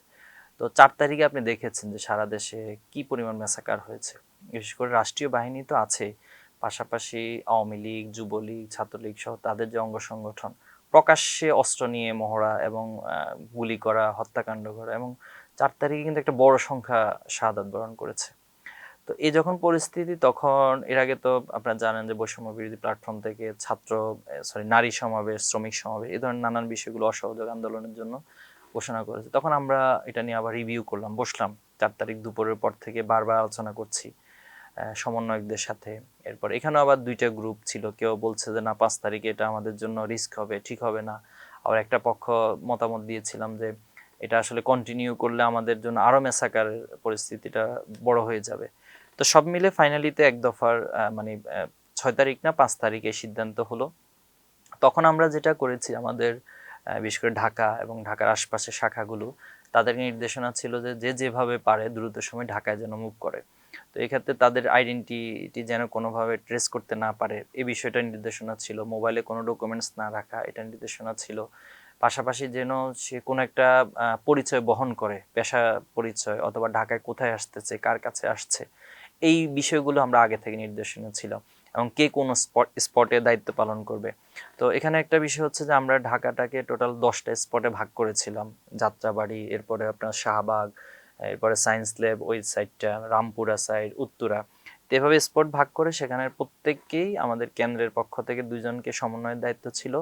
এরপরে সাবেক দায়িত্বশীল হিসেবে যারা ছিলেন, সাবেক অনেক কেন্দ্রীয় সভাপতিরা ঢাকায় ছিলেন, আমাদের দেলোয়ার ভাই ছিলেন, ফখরুদ্দিন মানিক ভাই ছিলেন, ইয়াসিন আরাফাত ভাই ছিলেন। এরপরে বিশেষভাবে শাহবাগে যারা দায়িত্বশীল, শাহিন আহমদ খান ভাই, মাহফুজুর রহমান ভাই, এনারা একটা ভালো, আব্দুল মান্নান ভাই ভূমিকা রেখেছিলেন। তো মহানগরী যারা সিটি আমির ছিলেন, নুরুল ইসলাম বুলবুল ভাই, সেলিমউদ্দিন ভাই, মাসুদ ভাই, রেজল ভাই, ওনাদের সাথে আমাদের কয়েক দফায় মিটিং হয়েছে। তো আমরা যেটা করেছি, ওই স্পটগুলোতে ছাত্র শিবিরের দায়িত্বশীল, এরপরে জামাতের দায়িত্বশীল, পাশাপাশি হচ্ছে সমন্বয়ক হিসেবে যারা ইতিমধ্যে পরিচিত পেয়েছে তাদেরকেও সেখানে ইনক্লুড করা হয়েছে। তো আমাদের একটা ইয়ে ছিল যে ওই এলাকাতে যত প্রতিষ্ঠানগুলো আছে, এই প্রতিষ্ঠানের যারা লিডিং পজিশনে, সিআর অথবা হচ্ছে যারা মানে ক্লাস রিপ্রেজেন্টেটিভ হিসেবে দায়িত্ব পালন করেন এবং সমন্বয়কের দায়িত্ব পালন করেন, তাদের সাথে সমন্বয় করে ওই প্রতিষ্ঠানগুলো যেন ওই স্পটে আসে। তো একটা পর্যায়ে আমরা একটা প্ল্যান ছিল যে গণভবনকে যে কোনো মূল্যে আমাদের বিজয় করতে হয়। মূলত 5 তারিখে আমাদের কারোই শাহবাগ কোনো টার্গেট ছিল না। তো আপনি জানেন যে প্রথম শাহবাগে কারফিউ যেটা, সেটা ভেঙে ফেলা হয়, এবং কারফিউ সেখানেও কিন্তু ধাওয়া পাল্টা দেওয়া, সকালবেলা ব্যাপক গোলাগুলি হয়েছিল। তো পরবর্তীতে আমাদের প্রত্যেকটা স্পট থেকে, অর্থাৎ শাহবাগের স্পট তারাও গণভবনে অভিমুখে রওনা করবেন, এদিকে সায়েন্স ল্যাব থেকে তারাও আসবেন, রামপুরার যে টিম তারাও আসবেন, মোয়াখালীতে একটা টিম ছিল তারা মোয়াখালী থেকে মুভ করবেন, এরপর উত্তরের টিম তারা এখান থেকে মুভ করবেন, যাত্রাবাড়ি, আবার তাঁতিবাজার আমাদের একটা বড় জায়গা ছিল, তো সেখান থেকে পুরান ঢাকার যত প্রতিষ্ঠান, জগন্নাথ বিশ্ববিদ্যালয়, ঢাকা জেলা এবং নারায়ণগঞ্জ মহানগরকে আমরা সেখানে আসতে বলেছিলাম। তো এইভাবে করে সকলে একযোগে যখন গণভবন মুখে যাত্রা করবে, যাতে করে প্রশাসন একটু বিভ্রান্ত হয়, এই পলিসিটা মূলত 5 তারিখের জন্য আমরা নিয়েছিলাম। তো আলহামদুলিল্লাহ আপনারা দেখেছেন একটা পর্যায়ে হাসিনা পালিয়ে গিয়েছে এবং সেনাবাহিনী ছাত্রদের পক্ষে অবস্থান নিয়েছে, এবং গণভবনকেও তারা উন্মুক্ত করে দিয়ে সাধারণ মানুষ সহ সবাই গণভবনে বিজয়ের যে মুহূর্ত সেটা উদযাপন করেছে। সেই সময় আপনি ছাত্র শিবিরের সেকেন্ড পার্সন ছিলেন, তো সব সিদ্ধান্ত তো আসলে সভাপতি হয়তো নিতেন, কিন্তু বাস্তবায়নের দায়িত্ব আপনার উপর ছিল। যখন আপনি দেখতেছিলেন এরকম করে যে অনেকে শহীদ হচ্ছে বা অনেকে পঙ্গু হচ্ছে, তারপরেও কর্মসূচি দিচ্ছিলেন, মানে আপনার সেই সময়কার যে অনুভূতিটা, এটা একটু জানতে চাই। দেখুন, এখানে শাহাদাতের ঘটনাগুলোই তো আমাদের জন্য প্রেরণা হয়ে দাঁড়িয়েছে। আমি যখন দেখছি যে আমার ভাই শহীদ হয়ে চলে গেছেন, তাহলে আমার দায় কি? এবং আবু সাঈদের যে মামলা আপনি দেখেছেন যে হাসিনা থাকতেই কিন্তু এটার একটা তদন্ত হয়েছিল, এবং সেখানে উল্লেখ করা হয়েছিল যে আবু সাঈদ দুষ্কৃতিকারী ছিল এবং আন্দোলনকারী তাকে হত্যা করে। যেখানে আমরা ভিডিও ফুটেজে সারা পৃথিবীর মানুষ দেখেছে তাকে প্রকাশ্যে গুলি করা হচ্ছে, অথচ বলা হয়েছে তাকে হচ্ছে আন্দোলনকারী হত্যা করছে। তা আমরা এটা খুব ভালো করে জানতাম যে যদি হাসিনা কোনো কারণে সারভাইভ করে, টিকে যায়, তাহলে সবচেয়ে বেশি আক্রোশটা হবে তার শহীদ পরিবারদের প্রতি এবং হচ্ছে শিবিরের প্রতি, ছাত্র শিবিরের প্রতি, আরো যারা আন্দোলনকারী তাদেরকে খুঁজে খুঁজে বের করবে। তো এই জায়গা থেকে আপনি অনেকগুলো শহীদ পরিবার যাদেরকে ওই সময় সরকার জিম্মি করে রেখেছিল, এবং যে শাহাদাতের পরে জানাজাটুকু কিন্তু অনেক জায়গায় করতে দেয় না, আপনি অনেক এই খোঁজগুলো বিস্তারিত বিষয়গুলো জানেন। তো এজন্য আমাদের একটা প্রেরণা হচ্ছে যে এই শাহাদাতের যদি রক্তের মূল্য আমরা আদায় করতে না পারি, তাহলে এই সুযোগটা বারবার আসবে না। আর এভাবে যদি আমরা প্রত্যেকবারই যদি শুধু জীবন দিয়ে, রক্ত দিয়ে সবকিছু নিঃশেষ করে দেই, তাহলে আসলে এটার আলটিমেট রেজাল্ট আমরা পাবো না। তো এই জন্য আমাদের, যেটা আমি ইতিপূর্বে বলেছি, 9 দফা বলুন, এগুলো সবগুলো আমাদের কৌশলের অংশ বিশেষ, এবং এগুলো যদি সরকার মেনে নিত, আমরা নতুন কৌশল দিয়ে হলেও যে কোনো মূল্যে সরকারকে আমরা পতন করবো, এটা আমাদের আলটিমেট গোল ছিল। এবং সে আলোকে আমরা কর্মসূচিগুলো একটা ধাপ থেকে একটা ধাপ এগিয়েছি এবং নতুন নতুন কর্মসূচি নিয়েছি, সিদ্ধান্তগুলো বাস্তবায়ন করেছি। প্যান ভিশনের একটা প্রোগ্রামে আপনি বলেছিলেন যে ড্রাইভিং যে ফোর্স, সেখানে ছাত্র শিবির ছিল, তো সেই সময় আপনাদের সাথে অনেকেই ছিল। তো আপনাদের যে ড্রাইভিং ফোর্স, আপনারা যে চালক ছিলেন, সেই গাড়িতে ছাত্রদল ছিল কিনা? ছাত্রদলের সাথে আমাদের আন্দোলন যখন বিশেষ করে খুব ক্রিটিক্যাল সিচুয়েশনে চলে গিয়েছে, তার আগে আমাদের সাথে দফা দফা বিশেষ করে কোটা আন্দোলনের শুরুর দিকটাতে বসা হয়েছিল, অন্যান্য ছাত্র সংগঠনের সাথে বসা হয়েছিল। আর যখন শাটডাউন সহ বিষয়গুলো অনেক ক্রিটিক্যাল হয়ে গিয়েছে, তখন আমরা আমাদের স্থানীয় সব শাখাকে নির্দেশনা দিয়েছিলাম যে আপনারা অন্যান্য ছাত্র সংগঠন সহ সবার সাথে যোগাযোগ করবেন। তবে ছাত্রদল তারা এটা ভালো করে জানবেন, বুঝবেন, নিঃসন্দেহে তাদের অনেক ভূমিকা ছিল, তাদের অনেক শহীদ হয়েছেন, কিন্তু আন্দোলনের কর্মসূচি গ্রহণ এবং পলিসি এবং সিদ্ধান্তের ক্ষেত্রে ওনাদের ভূমিকাটা আসলে ওইভাবে রাখার সুযোগ ছিল না ওনাদের। যেহেতু আমরা সিক্রেট অনেক মানে গ্রুপ মেনটেন করে অথবা হচ্ছে যে সমন্বয়কদের সাথে সমন্বয় করে এই সিদ্ধান্তগুলো ইনস্ট্যান্ট নিতে হয়েছে, এজন্য ওই সময় আসলে ছাত্রদলকে ওইভাবে করে আমরা মিটিং বাইট করিনি। তবে লোকাল লেভেলের প্রত্যেকটা শাখার নির্দেশনা ছিল এবং তারা সম্মিলিতভাবে আন্দোলনগুলো করেছে। এক দফা ঘোষণার ক্ষেত্রে সমন্বয়কদের মধ্যে দ্বিধা ছিল কিনা? না, এটা দ্বিধা ছিল, কিন্তু আমি তো বলবো যে কোনো মত দ্বিমত তো থাকতে পারে। আপনি যখন কোনো একটা পলিসি নির্ধারণ করতে যাবেন, এটার পক্ষে বিপক্ষে অনেক আলোচনাতে হতে পারে। তবে হ্যাঁ, লাস্টে যখন আমরা এক দফার মানে বিষয়টা চূড়ান্ত করেছিলাম, তখন সবাই একমত হয়েছিল। এই যে ছাত্ররা জীবন দিল এবং জীবন দেওয়ার পর তাদের যে পরিবারের অবস্থা, তাদের পরিবারের জন্য এখন পর্যন্ত আপনারা বা সরকার এমন কিছু করতে পেরেছেন কিনা যে তারা সন্তুষ্ট? দেখুন, আমরা বলতে যদি সাংগঠনিক জায়গা থেকে বলি, তাহলে আমাদের কিছু সামর্থ্যেরও ঘাটতি রয়েছে। তো ঠিক জুলাইয়ের পরপর না, জুলাইয়ের আগে আমাদের মনে আছে আমরা 17 জুলাই একটা কমিটি গঠন করে দিয়েছিলাম, শিবিরের কেন্দ্রীয় ছাত্র কল্যাণ বিভাগ এবং মানবাধিকার বিভাগ, যাতে করে শহীদদের তালিকাটা সঠিকভাবে সংরক্ষণ করা হয়। এবং খুবই আপনাকে গর্বের সাথে বলছি, ছাত্র শিবির সর্বপ্রথম শহীদদের এই তালিকাটা প্রকাশ করেছিল। এটা 5ই আগস্টের আগেই করেছিল। তো সেটা হয়তো ছাত্র শিবির নামে তখন আমরা করি নাই, সেটা একটা সামাজিক সংগঠন, একটা মানবাধিকার প্ল্যাটফর্ম থেকে করা হয়েছিল। তো এটা আমরা করেছি। এরপরে 5 তারিখের পরে আমাদের সপ্তাহব্যাপী কর্মসূচি ছিল শহীদ পরিবারের সাথে সাক্ষাৎ করা, তাদের কথাগুলো শোনা, তাদেরকে নিয়ে কাজ করা। আর আমরা এরপরেও বিভিন্ন কর্মসূচি, বিশেষ করে গত বছর যখন প্রথম বর্ষপূর্তি হয়, তো তখন শহীদ পরিবারের সাথে যোগাযোগটা করেছিলাম। আর এক্ষেত্রে ছাত্র শিবির পক্ষ থেকে জামাতকে আমরা এই পরামর্শে অনুরোধ করেছিলাম যেন জামাত বৃহৎ পরিসরে রাজনৈতিক জায়গা থেকে তাদেরকে আর্থিক সাপোর্ট সহ এই বিষয়গুলো করেন। তো আলহামদুলিল্লাহ, শহীদদেরকে নিয়ে অনেক আয়োজন ছাত্র শিবির করেছে এবং জামাতের জায়গা থেকে আপনি জানেন জামাত শহীদদের নিয়ে একটা স্মারক বের করেছে, যেটা এখন পর্যন্ত সরকারও কিন্তু করতে পারেনি। আর এছাড়া ছাত্র শিবিরের একটা প্ল্যান আমরা নিয়েছি যে শহীদদের কিনে একটা মিউজিয়াম করা। শিবিরের শহীদদের যেমন মিউজিয়াম ছিল আগে, তো তারই একটা বড় পরিসরে এই প্ল্যানটা করা আছে। হয়তো সেটা এবছর বা আগামী বছর ইনশাল্লাহ শিবির এই কার্যক্রমটা নেবেন। আর এর পাশাপাশি শহীদ পরিবারের সাথে আসলে মানসিক সাপোর্টটা বেশি প্রয়োজন, যেটা আমরা ফিল করেছি। তারা আসলে সন্তানকে হারিয়েছেন, সন্তানকে তো আর দেওয়া যাবে না। আমি শহীদ নাসিরের ভাইয়ের বাসায় গিয়েছিলাম আপনার টঙ্গীতে, গাজীপুর ওনার বাসা। তো ওইখানে গিয়ে ওনার আম্মাকে বলেছিলাম যে একটা খাম নিয়ে গিয়েছিলাম, অল্প কিছু সামান্য একটু পাশে দাঁড়ানোর জন্য। তো ওনারা একটা মধ্যম মানে মধ্যবিত্ত পরিবারের আর কি, খুব বেশি আর্থিক অসচ্ছলতাও নেই, আবার খুব বেশি উচ্চ সচ্ছলতাও না। তো ওনার আম্মাকে বলার পর ওনার আম্মা কোনোভাবে এটা নিবেন না। তো একটা পর্যায়ে আমাকে বলতেছে যে আচ্ছা, তুমি ওকে যদি আমি একটা খাম দিই তুমি নাও। তাই আমি বললাম যে কেন, কি জন্য খাম? বলছে আমি আমার পরিবার, আত্মীয় স্বজন, যত সম্পত্তি আছে সব বিক্রি করে দিই, বিক্রি করে দিয়ে হচ্ছে আমি তোমাকে খাম দিই আর তুমি আমার নাসিরকে ফিরিয়ে দাও। মানে কতটা মর্মান্তিক একটা জায়গা, আসলে আবেগের একটা বিষয়। আমাদের শহীদ শান্ত ভাইয়ের আম্মা, তো ওনার সাথে দেখা করতে গিয়েছিলাম চট্টগ্রাম। তো তিনি বলতেছেন ওনার সন্তান আইএলটিএস পরীক্ষাতে উত্তীর্ণ হয়ে দেশের বাইরে যাওয়ার কথা ছিল আইএলটিএস এর স্কোর নিয়ে, এবং কথা ছিল যে দেশের বাইরে থেকে ওনাকে ডিগ্রি নিয়ে আসবেন। তো তিনি বলতেছেন যে এখন আমার সন্তান আমাকে শহীদের মা সার্টিফিকেট দিয়ে এসে চলে গেছেন। তো এই বিষয়গুলো আসলে মানবীয় জায়গা থেকে তো মানুষের আবেগের বিষয়গুলো রয়েছে। তো তাদের দুনিয়াবি চাওয়া পাওয়ার চেয়েও আসলে তাদেরকে সন্তান হারিয়েছেন, পরিবারের সদস্যকে হারিয়েছেন, এই মানসিক সাপোর্টটা আসলে শহীদ পরিবারগুলো বেশি পরিমাণে চান। আমি ছাত্র দলেরও একজন শহীদ হয়েছিল মাগুরাতে, এবং ওনার একটা অন্তঃসত্ত্বা স্ত্রী ছিল ওই সময়। তো পরবর্তী সন্তান ভূমিষ্ঠ হয়েছিল। আমি গত বছর সফরে গিয়ে ওনার সাথে দেখা করে এসেছিলাম। তো দিন শেষে আসলে মানে যত পরিবারের সাথে, অন্তত মানে কয়েকশো শহীদ পরিবারের সাথে আমার দেখা সাক্ষাৎ হয়েছে, সবার একটাই সেটা হচ্ছে তারা আসলে রাষ্ট্রটার পরিবর্তন চায়, সংস্কার চায়। আর তাদের জায়গা থেকে তারা অর্থবিত্ত খুব বেশি কারোর কাছে চায় এমনটা না, হয়তো যাদের প্রয়োজন আছে এটা সাপোর্টটা অবশ্যই দিতে হবে রাষ্ট্রের পক্ষ থেকে, কিন্তু তারা মানসিক সাপোর্টটা আসলে বেশি পরিমাণে চান। আমরা তাদের বক্তব্য শুনলে শহীদ পরিবারের যে তারা বিচার চায়, অর্থাৎ তাদের সন্তান হত্যার বিচার চায়।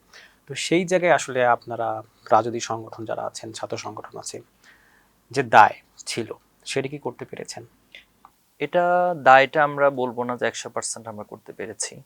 তো এই জায়গা থেকে শিবির শুরুতেই খুব স্ট্রং ভূমিকা ছিল এবং মাঠের কর্মসূচি, দাবি উত্থাপন, এরপর হচ্ছে ট্রাইব্যুনালে দাবি উত্থাপন, স্বরাষ্ট্রমন্ত্রীর কাছে, মন্ত্রণালয়ের কাছে বলা। তো এখানে আমরা যেটা দেখেছি খুবই দুঃখজনক আর কি আমাদের জন্য, কিছু মামলা বাণিজ্য হয়েছে এবং অধিকাংশ মামলা বাণিজ্যগুলোর সাথে বর্তমান সরকার দলীয় যারা, তারা আওয়ামী লীগের লোকজনের সাথে মিলেমিশে এই কাজগুলো করেছে। সেকেন্ড যেটা হয়েছে, আইনজীবী এবং যারা বিচারপতি রয়েছে এদের মধ্য থেকে একটা অংশ তারা এই অপকর্মগুলো করেছে। থার্ড হচ্ছে যেটা আমরা দেখেছি যে তাদেরকে মানে যারা হত্যাকারী, শহীদ পরিবারকে হুমকি দেওয়া হচ্ছে এই মামলাটা প্রত্যাহার করে নিতে, অথবা তাদের নামটা যেন এজাহার থেকে বাদ দেওয়া হয়, এরকম নানান বিষয়গুলো ঘটছে। তো এখানে রাষ্ট্রের একটা বড় দায় রয়েছে। এক্ষেত্রে আমি ইন্টারিম গভর্নমেন্টে যারা ছিলেন তারা ট্রাইব্যুনাল করেছেন, মামলা চলেছে, কিন্তু একটা বিপ্লবী পরিবর্তনের পর বিচারটা যেভাবে মানে দ্রুতগতিতে হওয়ার কথা ছিল, যতটা আরো মানে সুন্দরভাবে হওয়ার কথা ছিল, এখানে আমরা ধীরগতি লক্ষ্য করেছি, উদাসীনতা লক্ষ্য করেছি। আবার এখন যখন নতুন গভর্নমেন্ট এসেছে, তারাও এই জায়গাটা নিয়ে খুব বেশি ফোকাস করছে মনে হচ্ছে না, গতানুগতিক ধারা অগ্রসর হচ্ছে। তো আমি আশা করব যেহেতু ইন্টারিম গভর্নমেন্ট এবং বর্তমান সরকার আসলে এই জীবনের বিনিময়ে তো তারা সরকারে আসতে পেরেছেন, অথবা তা আসার কথা ছিল না, তো অবশ্যই তাদের বিচার বিষয়ে খুব দৃঢ়তার সাথে উদ্যোগ গ্রহণ করতে হবে। আপনারা সরকারে নাই, কিন্তু তারপরেও যদি চেষ্টা করেন সামাজিক বিচার, যেটা অর্থাৎ যারা এই খুনের সাথে জড়িত তাদের ছবি ভাইরাল করা, তাদেরকে সামাজিকভাবে একটা শাস্তি দেওয়ার যে ব্যাপারটি, সেটি আপনারা করতে পারেন। এবং আপনারা আপনাদের বক্তব্যে প্রায়শই বলে থাকেন যে 28 অক্টোবর যে হামলাটা হয়েছিল 2006 সালে, সেখানে লাশের উপর নৃত্য করা হয়েছে। তো এই যে যারা নৃত্য করলো তাদের ছবি তো আমরা দেখতে পাচ্ছি, তো তাদের পরিচয় সবকিছু তো আপনারা ওপেন করতে পারেন। এবং আপনি বলছিলেন যে অনেকে মামলা বাণিজ্যের সাথে জড়িত আছে, তো এই বিষয়গুলো আসলে আপনারা সামনে আনতে পারেন, কিন্তু আনছেন না কেন? না, আনছি না বিষয়টা তা না, আনা হচ্ছে হয়তো আরো বড় পরিসরে। এটি কি গুড এনাফ কিনা? না, গুড এনাফ আমি বলবো না, আমি তো বলেছি এটা এনাফ না। তো এক্ষেত্রে আরো কাজ করার সুযোগ আছে। সেটা সরকারের দায়টা সবচেয়ে বেশি, পাশাপাশি হচ্ছে রাজনৈতিক দলগুলো এবং আমরা যারা ওই আন্দোলনে ছিলাম, যোদ্ধা ছিলাম, আমাদেরও দায় রয়েছে। তো আমি আশা করব ইনশাল্লাহ এটা অবশ্যই সম্মিলিতভাবে এটা নিয়ে কাজ করা উচিত। শহীদদের তালিকার ব্যাপারে অভিযোগ করা হয় যে ছাত্র শিবিরে যারা শহীদ হয়েছে তাদের তালিকা ছাত্র শিবির করে নাই, কিন্তু ছাত্র দল ঠিকই তাদের তালিকাটা করে দিয়েছে। মানে এটি কেন? মানে আপনাদের শহীদের সংখ্যা কম নাকি? এটা আমরা 5 তারিখের পরেই স্পষ্টভাবে এই বক্তব্য মিডিয়াতে এবং বিভিন্ন টকশোতে সব জায়গায় আমরা বলেছি, এটা ক্ল্যারিফিকেশন আমরা দিয়েছি। সেটা হচ্ছে, আমি যখন ছাত্র শিবির তালিকাটা আলাদা প্রকাশ করব, সেটা সংখ্যাটা যাই হোক, 200 হোক, 500 হোক, যাই হোক, তো তাহলে টোটাল যে 1400 অথবা 1400-এর বেশি, তাহলে বাকি শহীদরা আসলে কাদের হবে? কারণ ছাত্র শিবির ক্লেম করে তারা কয়েকশো শহীদ, ছাত্র দল কিছু শহীদ, বিএনপি কিছু শহীদ, জামাত কিছু শহীদ। তো তাহলে এই সংখ্যাটা সর্বোচ্চ কত গিয়ে ঠেকবে? 500 গিয়ে ঠেকবে। তাহলে বাকি যে সংখ্যাগুলো, এরা এরা কাদের শহীদ হবে? এর জন্য আমরা বলেছি যে এই আন্দোলনটা যেহেতু সবার ছিল, এখানে কোনো ব্যানার ছিল না, ছাত্র শিবির প্রত্যেক শহীদকে অন করবে। সে যদি ছাত্র শিবিরের কোনো আদর্শিক দ্বন্দ্ব থাকে তার সাথে, কিন্তু সে শহীদ হয়েছে, আমরা সে পরিবারের পাশে গিয়ে দাঁড়িয়েছি এবং তাদের সাথে সাপোর্ট দিয়েছি। তো এই জন্য সার্বজনীনতার জায়গা থেকে এবং সবাইকে ওন করার জায়গা থেকে ছাত্র শিবির এই পার্শিয়াল ক্রেডিট অথবা শহীদদের আলাদা তালিকা প্রকাশ করে নাই এবং সবাইকে ছাত্র শিবির ওন করতে চায়।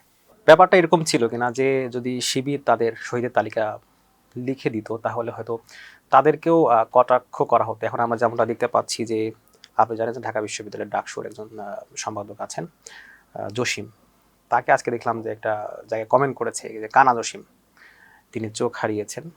এই যে মন্তব্য বা এই যে বিভাজন, কটূক্তি, এগুলো হতো কিনা? এটা হয়তো বা হতো। এখানে যেমন আপনি দেখবেন যে আবু সাইদ শিবির কি শিবির না, এটা নিয়ে মাঝখানে একটা বিতর্ক উঠেছিল। কেউ বলছে তিনি শিবিরের সাথী ছিল, কেউ বলছে তিনি কর্মী ছিল, কেউ বলছে না সাপোর্টে, কেউ বলছে না কিছুই ছিল না।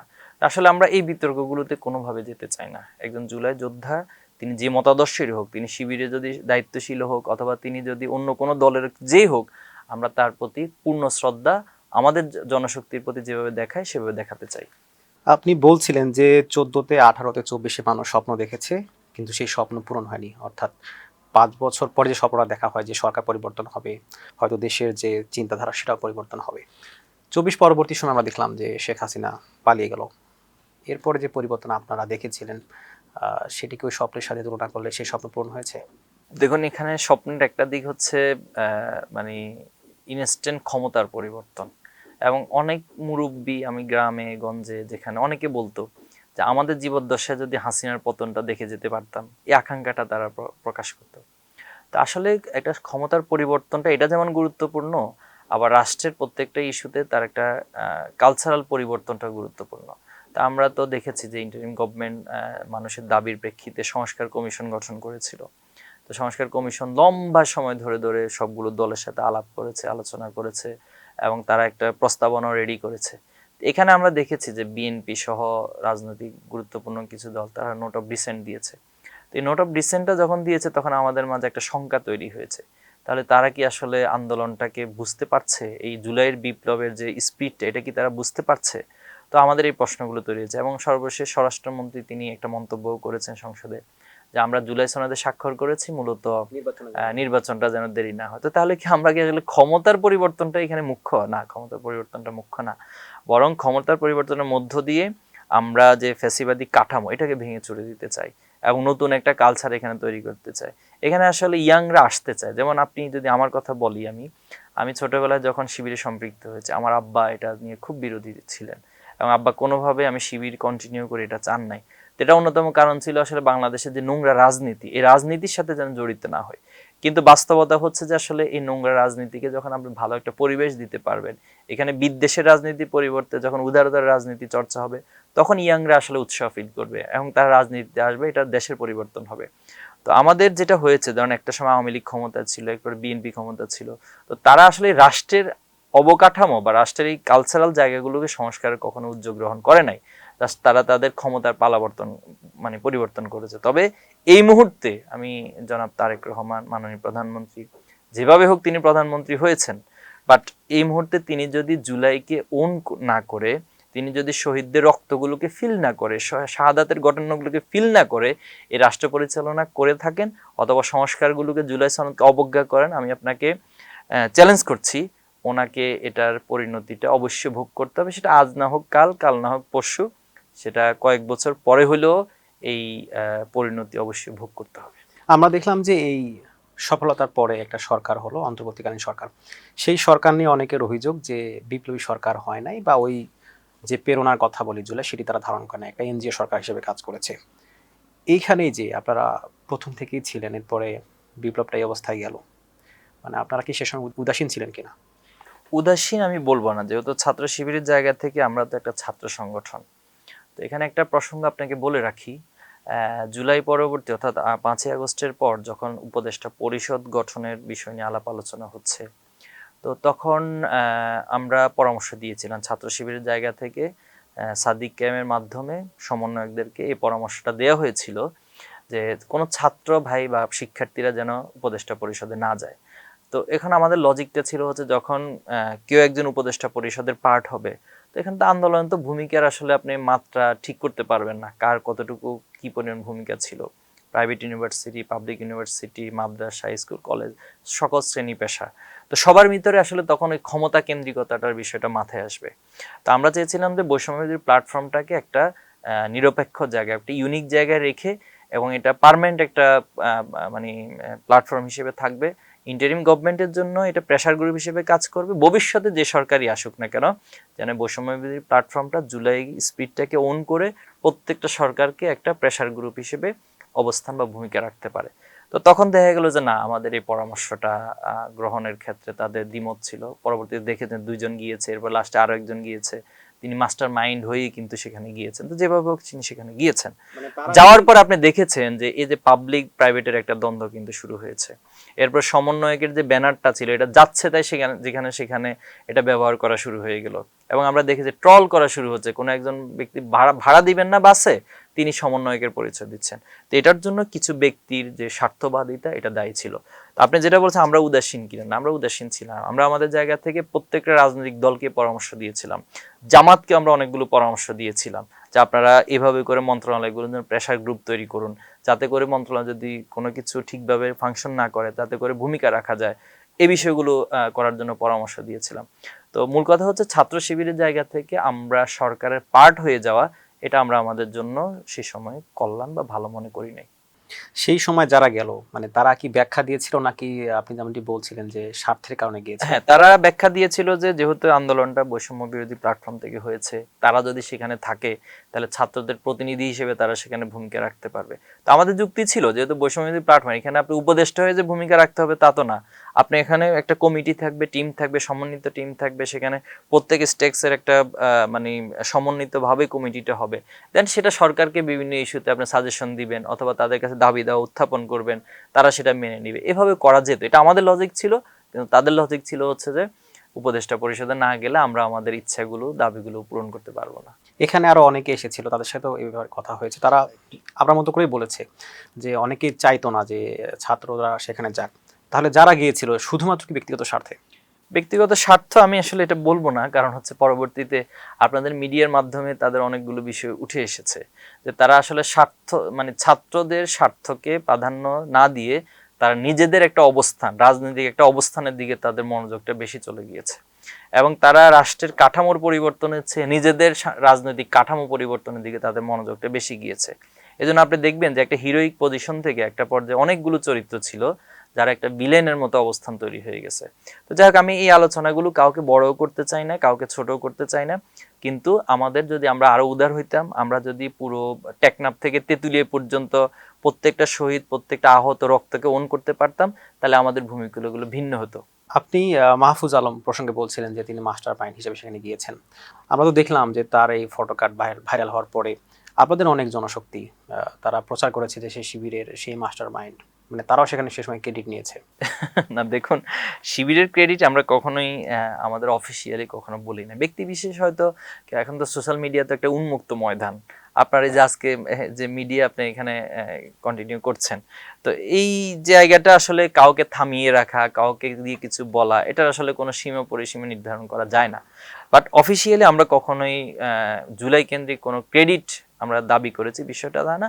আমাদের অবস্থানটা আমরা ক্লিয়ার করেছি। এরপরে ইতিহাস যে জায়গাগুলো মানুষের জানা দরকার, আপনাদের প্রশ্নের প্রেক্ষিতে মূলত আমরা সে বিষয়গুলো মানুষকে জানিয়েছি। আমরা তো যেমনটা জানি যে কোনো একটা বিপ্লবে যারা ভূমিকা রাখে পরবর্তী সরকারে তারাই যায়, এবং সেক্ষেত্রে আপনি যেমনটি বলছিলেন প্রথম থেকেই যে ছাত্র শিবির একদম ড্রাইভিং ফোর্সের জায়গায় ছিল।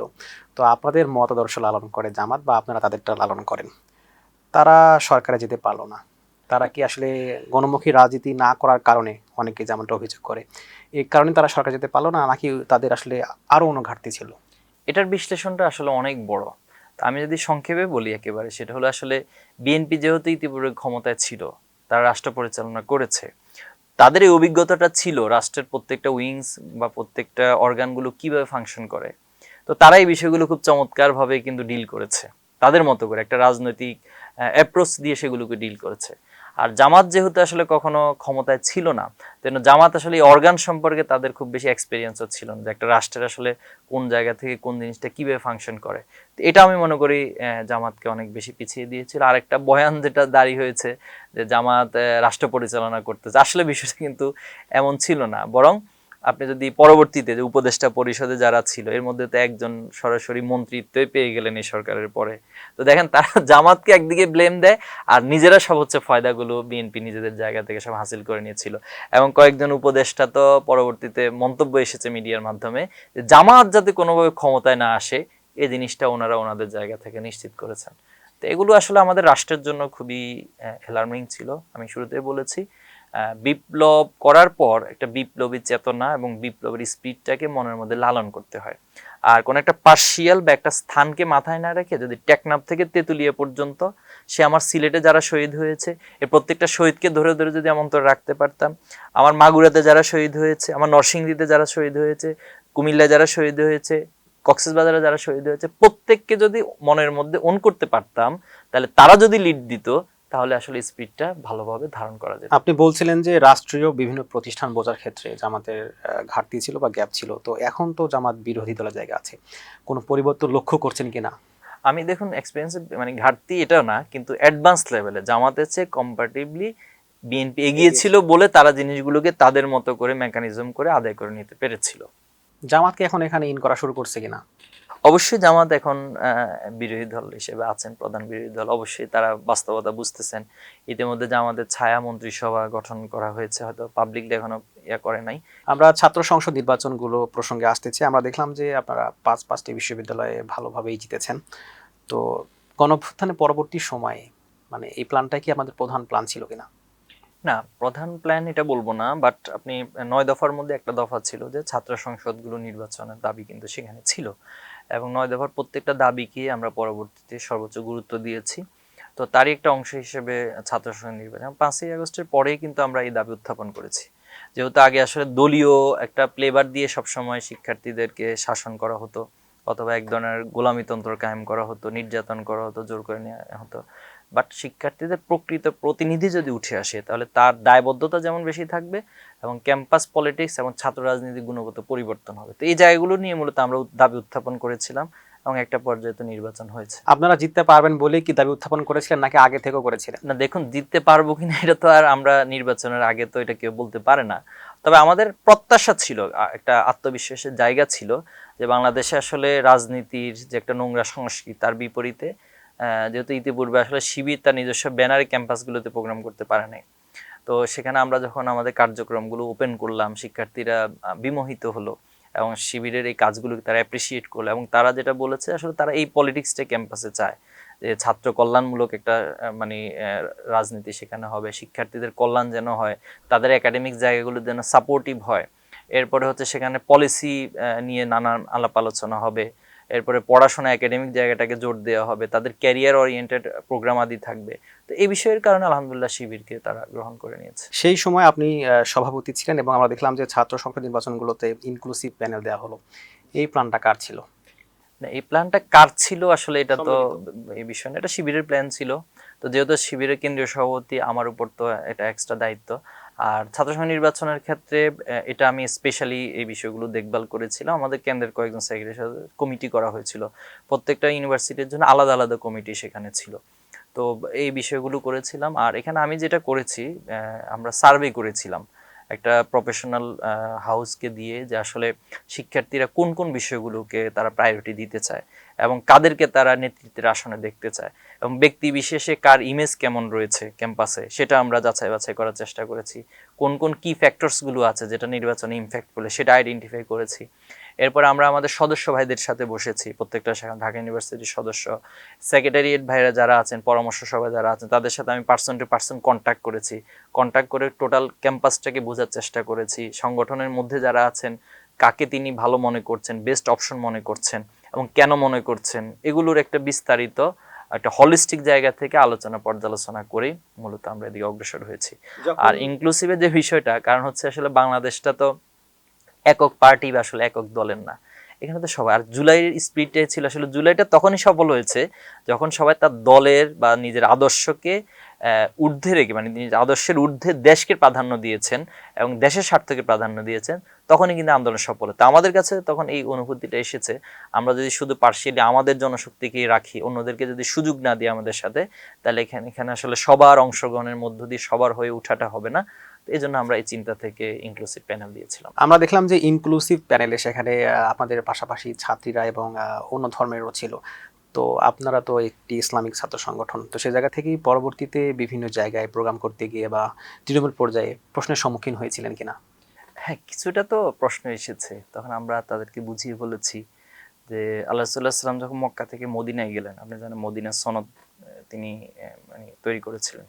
তো মদিনার সনদে তো শুধুমাত্র মানে মুসলিমরা ছিল তা না, একটা রাষ্ট্রীয় কাঠামোতে যখন আপনি যাবেন এখানে সকল স্টেটসকে আপনাকে ইনক্লুড করতে হবে। তো যেহেতু একটা ক্যাম্পাসে তো শুধুমাত্র মুসলিমরা পড়ে না, এখানে অমুসলিমরা পড়ে, পাহাড়িরা পড়ছেন, এরপরে হচ্ছে যে যে আদর্শ, এবং একটা ক্যাম্পাসের এটাই মূল ধারণা উচিত যে যে যার আদর্শকে বাছাই করার মতো স্বাধীনতাটা থাকবে। বিগত সময় কিন্তু এটা ছিল না, আপনাকে একমুখী হয়ে হচ্ছে ৭১ কেন্দ্রিক অথবা হচ্ছে ছাত্রলীগ কেন্দ্রিক এমুখিতার দিকে যেতে বাধ্য করা হয়েছে। ইসলাম বা ইসলামের চর্চা ছিল না। তো এখন আমরা যদি আবার ইসলামের নামে সবাইকে এক কেন্দ্রিক করে ফেলি, তাহলে এটাও আমি মনে করি কোনো ওয়াইজ ডিসিশন না। তো এই জন্য পরবর্তী আমাদের জনশক্তিদের কাছ থেকে প্রশ্ন এসেছে এবং সেটা উত্তর দিয়ে আমরা তাদেরকে বুঝিয়েছিলাম। এটি বাস্তবতা ছিল। নিঃসন্দেহে। ধরেন কোনোদিন ইসলাম কায়েম হয়ে গেছে, তখনও কি আপনারা এইভাবে প্যানেল দিবেন? হ্যাঁ, দেখুন ওই সময়ের পরিস্থিতি বলবে যে আসলে প্যানেলটা কেমন হবে, ওই সময়ের স্টেক্স যারা থাকবেন তারা মানে কেমন হবে। তো আমার মনে হয় সেই পরিস্থিতি বিবেচনা করে তখনকার যারা দায়িত্বশীল তখন সেভাবে সিদ্ধান্ত নেবেন। তবে আমার মতামত হচ্ছে অবশ্যই একটা রাষ্ট্রের যত ধরনের পার্টস মানে স্টেক্স থাকে সবাইকে যেন সবকিছুতে ইনক্লুড করে কাজগুলো এগিয়ে নিয়ে যায়, তাহলে সেটা সুন্দর হবে এবং সবার অংশগ্রহণ থাকবে। অনেকে যেমনটা বলেন যে ছাত্র শিবির শুধুমাত্র সুবিধা পাওয়ার জন্য এমনটি করেছে। তারা গঠনতন্ত্রে বলে যে নারীদের সাথে তারা রাজনীতি করবে না, আবার শুধুমাত্র ভোটের জন্য করেছে। মানে আপনি যখন গঠনতন্ত্র দিয়ে একটা রাজনীতি করেন তখন তো আদর্শের ব্যাপার স্যাপার সেখানে থাকে এবং সবাইকে সেটি বলেই আসলে রাজনীতি করান আপনারা। কিন্তু যখন আপনারা রাষ্ট্রের ক্ষেত্রে চলে আসতেছেন তখন আপনাদের পলিসি ভিন্ন হচ্ছে। মানে এটিকে অনেকেই বলে যে দ্বিচারিতা। এই ব্যাপারে কি বলবেন? না, দ্বিচারিতার তো এখানে কিছু নেই। আমরা তো আমাদের ছাত্র সংগঠন হিসেবে ছাত্রদের মাঝে একটা প্ল্যাটফর্মে কাজ করছি। তো ওইটার সাথে ক্যাম্পাসের সাথে তো এখানে কোনো কনফ্লিক্ট করছে না। ক্যাম্পাসের ইস্যুটা তো শুধুমাত্র ছাত্রদের ইস্যু থাকে না, এখানে তো ছাত্রীদের ইস্যু থাকে, সবার ইস্যু থাকে। তখন আপনাকে এখানে কমন ইন্টারেস্টের জায়গা থেকে সবাইকে নিয়ে আসলে কাজটা করতে হবে। তো ওইটা আমরা করছি, যতটুকু প্রয়োজন ঠিক ততটুকুই করছি। ওকে, এই যে আপনারা জিতলেন, অনেক বেশি বিনিয়োগ করলেন, আমরা সে সময় দেখেছি অনেকেই এভাবে মন্তব্য করেছেন যে ছাত্র শিবির একটা রিলস বানায়, সেক্ষেত্রে 1 লাখ টাকা খরচ করে। তো সেই সময় আসলে কেমন খরচ হয়েছিল? আচ্ছা দেখুন, এটা তো আসলে একটা আপেক্ষিক কোশ্চেন। খরচ তো হয়েছে কিছুটা, এবং এখানে খরচের চেয়ে যেটা আমরা সুবিধাটা পেয়েছিলাম যে আমাদের সাবেক যে ভাইরা রয়েছেন, ছাত্র শিবির তো সে 1978 সাল থেকে শুরু। তো সে যদি আপনি চিন্তা করেন ঢাকা বিশ্ববিদ্যালয়, এরপরে প্রত্যেকটা পাবলিক বিশ্ববিদ্যালয় থেকে, মেডিকেল থেকে, ইঞ্জিনিয়ারিং থেকে এবং বিভিন্ন জায়গা থেকে আমাদের যে ভাইয়েরা বিভিন্ন জায়গায় আছেন, প্রফেশনে, বিজনেসে, দেশের বাইরে অবস্থান করছেন, তো সবার তো একটা আবেগের জায়গা। ডাকসু, চাকসু, রাকসু নির্বাচন হচ্ছে, তো তারা তো তাদের জায়গা থেকে এখানে কন্ট্রিবিউট করতে চেয়েছেন। তো কেউ হয়তো দেখা যাচ্ছে যে মিডিয়ার কোনো একটা পার্টকে দেখেছেন, কেউ হয়তো কোনো একটা প্রোডাকশন জায়গাটা দেখেছেন, প্রকাশনা জায়গাটা দেখেছেন, কেউ হয়তো ট্রান্সপোর্টেশন সাপোর্ট দিয়েছেন, ফুড সাপোর্ট দিয়েছেন। তো এভাবে আসলে মূলত সবকিছু আমরা ম্যানেজ করেছিলাম। এই যে আপনারা জিতলেন, এত এত বিনিয়োগ, পাঁচটি ছাত্র সংসদে, এরপরে সফলতা কি শিবিরের? শিবির কি তার আদর্শটাকে সবার মাঝে ছড়িয়ে দিতে পেরেছে, অথবা আপনাদের নামে যে ট্যাবুগুলো ছিল আপনারা কি ভাঙতে পেরেছেন? না, আলহামদুলিল্লাহ, এটা তো আমার কাছে তো মনে হয় যে 100% না পারলে আমরা অনেকাংশে পেরেছি। যেমন আমি এখানে 2টা উদাহরণ দিব। নাম্বার 1 হচ্ছে শহীদ সৈকত, যিনি বৈষম্য বিরোধী আন্দোলনে শহীদ হয়েছেন। তো ওনার বোন জুলাই সনদ যেদিন স্বাক্ষর হয়েছিল ওই দিন বক্তব্য রেখেছিল সংসদ ভবন প্লাজার ওখানে। তো আমরা কিছুদিন আগে ওনার বাবার চোখের ছানি অপারেশন হয়েছিল, দেখতে গিয়েছিলাম। তো ওনার বোন আমাদেরকে বলছেন যে দেখেন, একসময় শিবিরকে আমি রক কাটা ভাবতাম এবং খুবই আতঙ্ক, একটা দানব মনে করতাম। তো উনি মজা করে বলতেছেন যে একদিন আমি বাসে যাচ্ছি, তো হঠাৎ করে আলোচনা হচ্ছে যে সেখানে শিবিরের কেউ আছে, জামাত শিবির করে এরকম কেউ আছে। তো মজার বিষয় হচ্ছে পরবর্তী উনি বাস থেকে নেমে গেছেন, উনি বাসে করে আর তিনি যান নাই। তো কেন? বলছে এরা এখানে থাকলে কিছুক্ষণ পর হয়তো মারামারি বাঁধিয়ে দিবে, অথবা একজন রক কেটে ফেলবে, অথবা কিছু একটা ঘটে। তো এই জন্য এই শঙ্কা থেকে আমি বাস থেকে নেমে গিয়েছি। তো পরে আমরা জিজ্ঞেস করলাম যে এখন আপনার অভিব্যক্তিটা কি? তো বলছে আসলে এখন তো পুরাই দেখতেছি এটা 180 অ্যাঙ্গেলে উল্টা একটা জিনিস। আপনাদের সম্পর্কে বলা হয়েছে একটা, প্রোপাগান্ডা একটা, আর বাস্তবে আপনাদেরকে দেখে তার বিপরীতটা হচ্ছে বাস্তবতা। আরেকটা উদাহরণ, এটা আমি ইতিপূর্ব বিভিন্ন জায়গায় বলেছিলাম যে গত বছর আমি কেন্দ্রীয় অফিসে বসা ছিলাম শিবিরের। তো আমার সাথে আমাদের সেক্রেটারিয়েট সহ কয়েকজন ভাই বসে আমরা কিছু কাজ করছিলাম। তো এই মুহূর্তে একজন মা এসেছেন তার 2টা সন্তানকে নিয়ে। ওনারা এই মালিবাগের এদিকে বাসা। তো উনি একজন সম্ভবত ক্লাস 9-এ আর একজন 7 বা 8-এ এরকম পড়েন, একটা ছেলে একটা মেয়ে। তো বলছে যে আমি তাদেরকে শিবির সেন্টারে ভর্তি করাবো। তাই বললাম যে এই শিবির সেন্টারে ভর্তি করাবো, এই চিন্তা কেন আসলো? তো বলছে আপনারা তো এক ধরনের শিখান, মানুষকে শিখান, এটাই বুঝি। এবং উনি 5ই আগস্টের পর আমাদের কার্যক্রমগুলো যখন সামনে আসলো, তিনি আমাদের ওয়েবসাইট ভিজিট করেছেন, এরপর হচ্ছে আমাদের অনলাইনে যে যত কার্যক্রম আছে এটাকে তিনি ফলো করেছেন, এবং মোটামুটি একটা স্টাডি তিনি করছেন যে শিবির একটা সিলেবাস আছে, সবকিছু আছে। এই জন্য শিবির সেন্টারে যদি আমার সন্তানকে ভর্তি করাইতে পারি, তাহলে সে নৈতিক জায়গা থেকে অন্তত আমার সন্তানগুলো নষ্ট হয়ে যাবে না, এটা আমার উপলব্ধি এসেছে। তা আমি পরবর্তীতে স্থানীয় সংগঠনের সাথে যোগাযোগ করে দিয়েছি। এই চিন্তাটা শুধুমাত্র এখানে না, এবং প্রত্যেকটা জায়গায় আপনি ঢাকা, আমরা যখন সায়েন্স ফেস্ট আয়োজন করেছিলাম 24 ডিসেম্বর মাসে, তো তখন ওখানে একটা বুথ ছিল শিবির, মানে শিবিরকে জানো, এবং লাস্টে হচ্ছে গিয়ে সমর্থক ফর্ম ফিল আপ করার একটা জায়গা। যে মজার বিষয় হচ্ছে যে মহিলারা সিরিয়াল ধরছেন, মানে এমন সিরিয়াল আসলে এত একটা মানে ক্রাউডেড অবস্থা তৈরি হয়েছে। তো কয়েকজনকে বলা হচ্ছে দেখুন এটা তো ছাত্রদের জন্য এবং শিক্ষার্থীদের জন্য। তো অনেক দেখা যাচ্ছে বয়স্ক মহিলারা ওনারাও হচ্ছে বলছে না শিবিরের কাজ আমাদের কাছে খুবই ভালো লাগছে, আমরা এখানে কষ্ট হলেও দাঁড়িয়ে থেকে সমর্থক ফর্মটা ফিল আপ করে যাব। তো এটা আমি উদাহরণটা এজন্য দিচ্ছি যে আসলে একটা চিন্তার পরিবর্তন মানুষের মাঝে শুরু হয়েছে, এবং সেই ইম্প্যাক্টের জায়গা থেকেই তো আসলে সবাই আমাদেরকে ভোট দিয়েছে, নতুবা তো ভোট দেওয়ার কথা ছিল না। তো আলহামদুলিল্লাহ আমি আশা করি শিবির এটা কন্টিনিউ করবে, শিবির উত্তর আরো ভালো করবে, এবং সবার কাছে শিবির তার নিজের কাজগুলোকে, ইন্টারনাল যে বিউটিগুলো আছে এগুলোকে উন্মুক্ত করবে, এবং মানুষ ইনশাল্লাহ শিবিরকে গ্রহণ করবে। এই যে ছাত্র সংসদের যে নেতৃত্ব যারা জিতেছেন, তাদেরকে নিয়ে পরবর্তীতে আপনাদের কোনো প্ল্যান পরিকল্পনা আছে কিনা? তাদেরকে নিয়ে প্ল্যান গত বছর আমরা যেটা করেছিলাম, ডাকসু তো আলহামদুলিল্লাহ একটা ভালো সাপোর্ট এলামনাই থেকে শুরু করে এরপরে হচ্ছে ঢাকা সহ দেশের বিভিন্ন বড় বড় বিজনেসম্যান যারা আছে একটা সাপোর্ট কিন্তু অর্থনৈতিকভাবে দিয়েছেন। আর এখানে নেতৃত্বের জায়গাটা আলহামদুলিল্লাহ খুব স্ট্রং একটা জায়গা আছে। তো আমরা গত বছর অন্যান্য ক্যাম্পাসগুলোতে যখন বিজয় হয়েছে তখন সমন্বিত একটা টিম করেছিলাম, যে ডাকসু যেখান থেকে সাপোর্টগুলো পাবে অথবা তারা তাদের নেতৃত্ব বিকাশের জন্য যে কার্যক্রমগুলো নিবে, এটা যেন সবগুলো ক্যাম্পাসের সাথে একটা সমন্বয় ঘটে। তো আলহামদুলিল্লাহ ইতিমধ্যে তো বিভিন্ন জন তার বিভিন্ন জায়গা থেকে তার ভূমিকা রাখছে। তো এখানে মূল যে বিষয়টা সেটা হলো তারা যেন তাদের কমিটমেন্টগুলোকে রক্ষা করতে পারে, এটা একটা সাইড। আর একটা সাইড হচ্ছে ভবিষ্যৎ নেতৃত্ব হিসেবে যেন তারা জাতির জন্য, অবশ্যই হ্যাঁ জাতীয়ভাবে যেন তারা নিজেদেরকে ফ্লারিশ করতে পারে এবং ভালো ভূমিকা রাখতে পারে, এটা নিয়ে শিবির ইনশাল্লাহ নেতৃত্ব গড়ে তুলবে। আপনার ব্যক্তিগত প্রসঙ্গে আসতে চাই, কিভাবে ছাত্র শিবিরে যুক্ত হলেন? ছাত্র শিবিরে যুক্ত হওয়াটা মূলত আমার এলাকায় যারা ছিলেন দায়িত্বশীল, এটা কোন ক্লাসে? এটা হচ্ছে ক্লাস 6 বা 7 এরকম হবে, এক্সাক্ট মনে নেই। তো ওই সময় আমাদেরকে কিশোর কণ্ঠ একটা পত্রিকা আছে, এই পত্রিকাটা পড়তে দিত। তো স্বাভাবিকভাবেই পড়াশোনার প্রতি একটা ভালো লাগা কাজ করেছে বা করতো। তো সে জায়গায় কিশোর কণ্ঠ পড়তাম, ভালো লাগতো এবং চিন্তার একটা ভালো জায়গা তৈরি করে দিত এই কিশোর কণ্ঠ। তো এরপরে ধাপে ধাপে হচ্ছে আমাদেরকে রিপোর্ট দেওয়া, নামাজ কাজা হলে নামাজ কাজাকে বন্ধ করা, তো সবকিছু মিলে আসলে একটা পর্যায়ে শিবিরের কর্মী হওয়া। তো কর্মী হওয়ার পরে শিবির যে মান উন্নয়ন প্রক্রিয়া, এখানে যেটা করেছিলাম একটু পিছু টান ছিল। আমি যেটা বললাম যে আমার পারিবারিকভাবে এবং পার্সোনালিও পলিটিক্সের প্রতি একটা রিজিড মনোভাব আসলে কাজ করতো। তো পরবর্তীতে দেখলাম যে না, শিবির তো শুধু পলিটিক্স না, তারা একাডেমিকলি অনেক কাজ করেন এবং প্রত্যেক দিনের হিসাব সংরক্ষণ করা, রুটিন রাখা। তো আমি যখন দাখিল পরীক্ষায় A+ পেয়েছিলাম, A+-এর পর একটা সংবর্ধনা প্রোগ্রাম হয়েছে, সেখানে খুব চমৎকার একটা আয়োজন ছিল আর কি। তো এটা একটা ইমপ্রেসড করেছিল শিবিরের প্রতি আরও অ্যাক্টিভ হওয়ার ক্ষেত্রে। এরপর আরেকটা প্রোগ্রাম আমাকে খুব বেশি ইমপ্রেসড করেছিল কর্মী অবস্থায়, যখন সব্বেদারি একটা প্রোগ্রাম আছে, এটাকে বলা হয় নৈশ ইবাদত, অর্থাৎ একটা মসজিদে আয়োজন করা হয় এবং কিছু ইবাদত করা হয়, আলোচনা হয় কোরআন থেকে, এরপরে মুনাজাত করা হয়। তো মুনাজাত পার্টে গিয়ে আমি দেখলাম যে সেখানে যারা দায়িত্বশীল ছিলেন মানে এত কান্নাকাটি করে যে আসলে মুনাজাত করা যায়, আমার কাছে সেদিন একটা আলাদা ফিলিংস আসলো, যা আমরা যাদেরকে শুধু পলিটিক্স মনে করতেছি, ওনাদের একাডেমিক এবং দুনিয়ার কল্যাণের জন্য যে কাজগুলো এটা যেমন করেন, আবার একটা স্পিরিচুয়াল সাইড বড় একটা জায়গা ওনাদের রয়েছে। তো সবকিছু মিলে একটা পর্যায়ে না শিবিরে অগ্রসর হওয়াটা আমি আমার জন্য কল্যাণ মনে করেছি এবং অগ্রসর হয়েছি। আমরা আপনাকে সবসময় হাসি মুখে দেখতে পাই, এর রহস্যটা কি? না দেখুন, এখানে রহস্যের তো কিছু না, একজন ব্যক্তির মুমিনের সবসময় হাসি মুখে থাকাটাই হচ্ছে উচিত, এবং আল্লাহ রাসূলুল্লাহ সাল্লাল্লাহু আলাইহি ওয়াসাল্লাম সুন্ন এটা ছিলেন, তিনি সবসময় মুস্কি হাসি দিতেন ছোট থেকেই?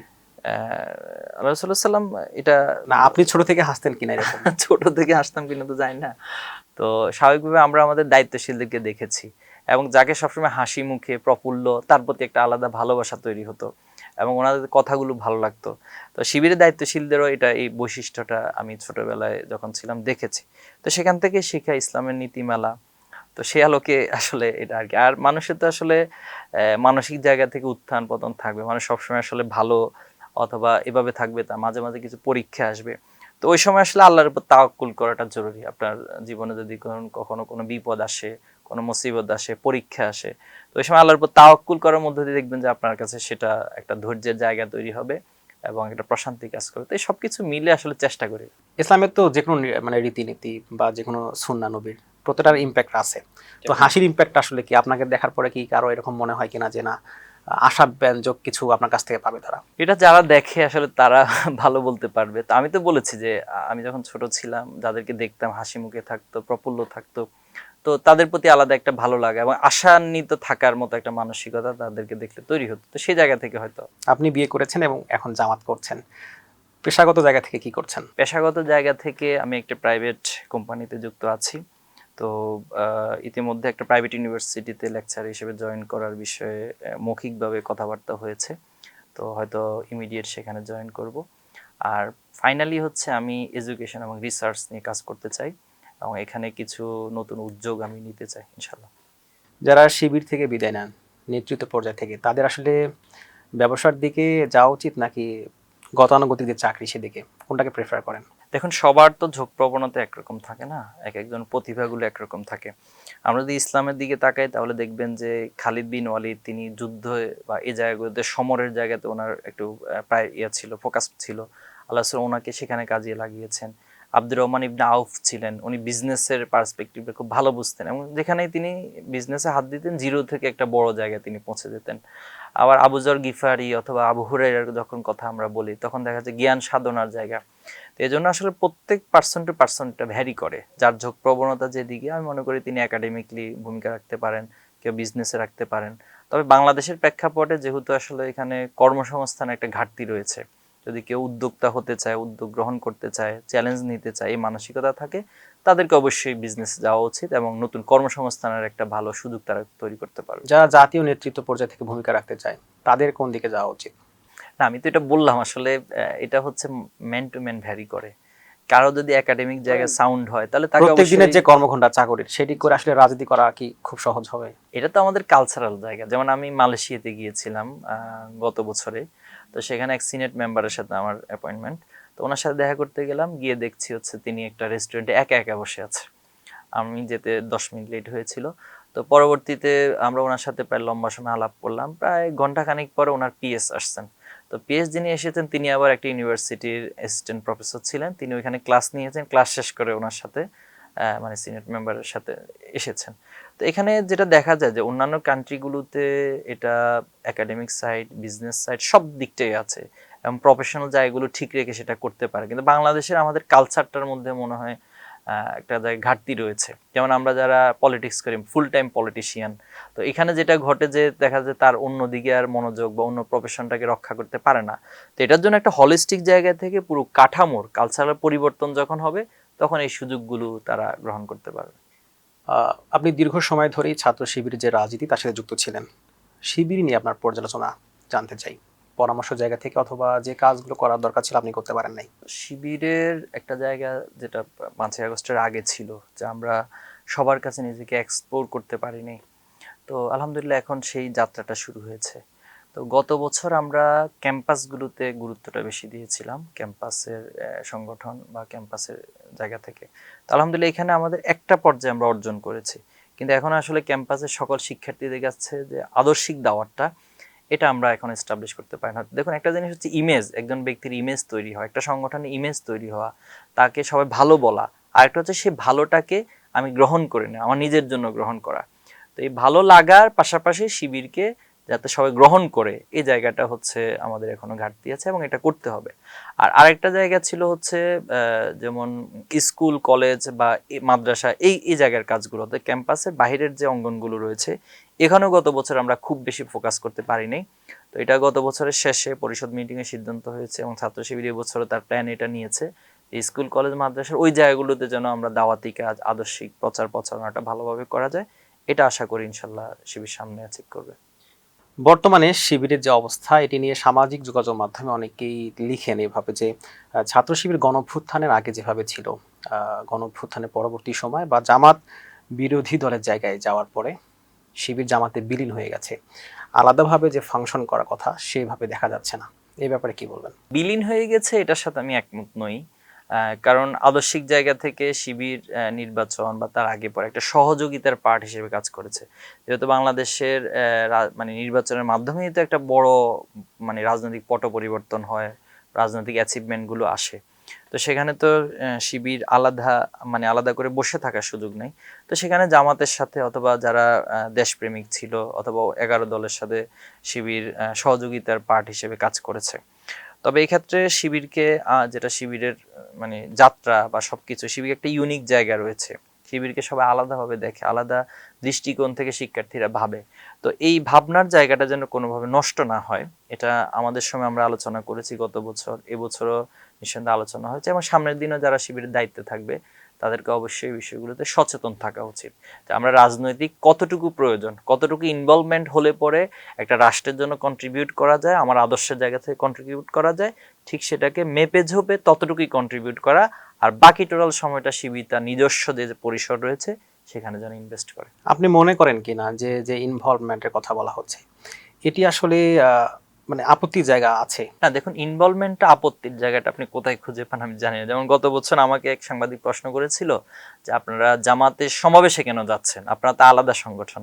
তো এখন জামাত আমাকে ইনভাইট করতেছে, ইনভাইট করার পরে যদি বলা হয় যে তোমার ছাত্র সংগঠনের জায়গা থেকে ছাত্র নেতা হিসেবে স্বপ্নগুলো তুমি এখানে মানুষের সামনে তুলে ধরো, মিডিয়ার সামনে তুলে ধরো, জাতির সামনে তুলে ধরো, তো এখন প্রশ্ন হচ্ছে আমি কেন আমার এই সুযোগটাকে কাজে লাগাবো না। এবং আমি তখন এই প্রশ্ন করেছিলাম, তো বিএনপি তো আমাকে কোনোদিন দাওয়াত দেয় না, বিএনপি তার একটা সমাবেশে যদি শিবিরের কেন্দ্রীয় সভাপতিকে দাওয়াত দেয়, তাহলে সেখানে শিবিরের কেন্দ্রীয় সভাপতি তার স্বপ্নগুলোর কথা সে সমাবেশে যারা উপস্থিত তাদের কাছে, দেশবাসীর কাছে তুলে ধরবে। তো এখানে তো আসলে কোনো সমস্যা, প্রবলেম তো খুঁজে আমি পাই না।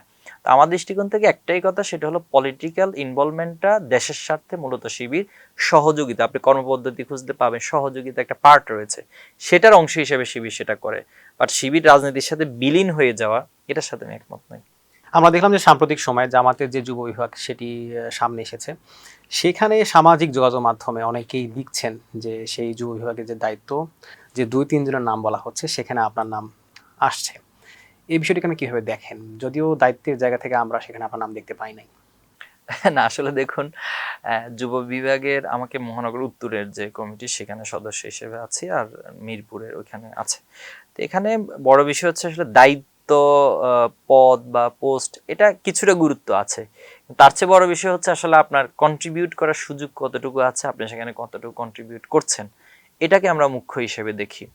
আর জামাতের তো একটা নিজস্ব সংবিধান বা গঠনতন্ত্র, কর্মপদ্ধতি আছে, তো সে আলোকে জামাত এই বিষয়গুলো নির্ধারণ করে থাকেন। আমি আশা করব জামাতের সিদ্ধান্তগুলো তো আসলে এককভাবে কেউ একা একা নিয়ে নেন না, এটা আলাপ আলোচনা পরামর্শের মধ্যে নিয়ে থাকেন, আর এই পরামর্শ সিদ্ধান্তগুলোর মধ্যে আমি মনে করি আলটিমেটলি কল্যাণ থাকে, এবং সেটাই হবে। জামাত এই সিদ্ধান্ত নেওয়ার ক্ষেত্রে বর্তমান পরিস্থিতি দেখেন নাকি তাদের রাজনৈতিক বা সাংগঠনিক যে ঐতিহ্য সেটাকে বেশি প্রেফার করেন? এখানে সবগুলোকে ব্যালেন্স করার জন্য চেষ্টা করে থাকেন। তো স্বাভাবিকভাবে হচ্ছে আসলে স্থানকাল পাত্রভেদে তো আসলে ব্যালেন্সের বিষয়গুলা একটু ভ্যারি করতে পারে।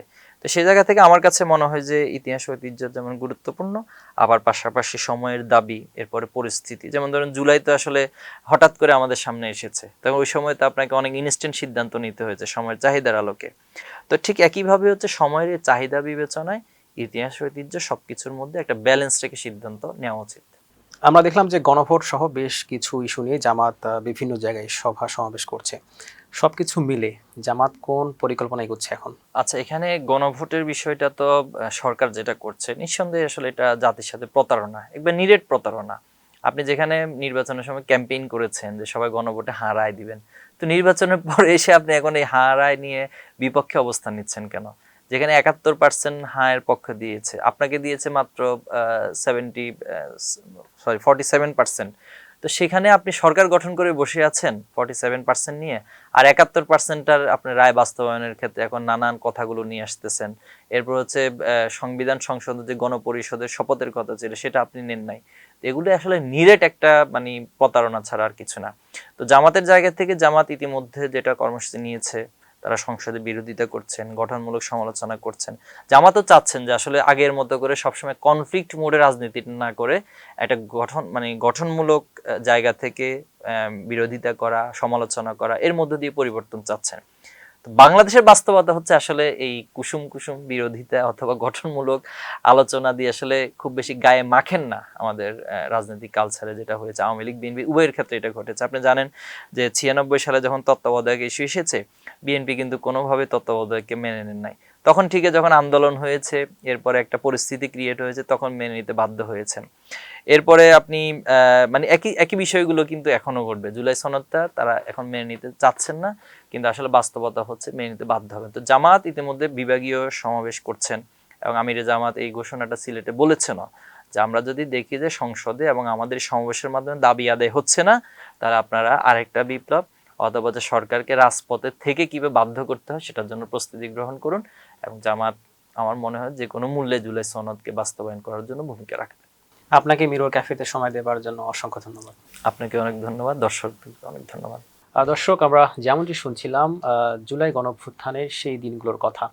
আবারও আগামী কোনো পর্বে দেখা হবে, সেই পর্যন্ত ভালো থাকুন, সুস্থ থাকুন, ধন্যবাদ।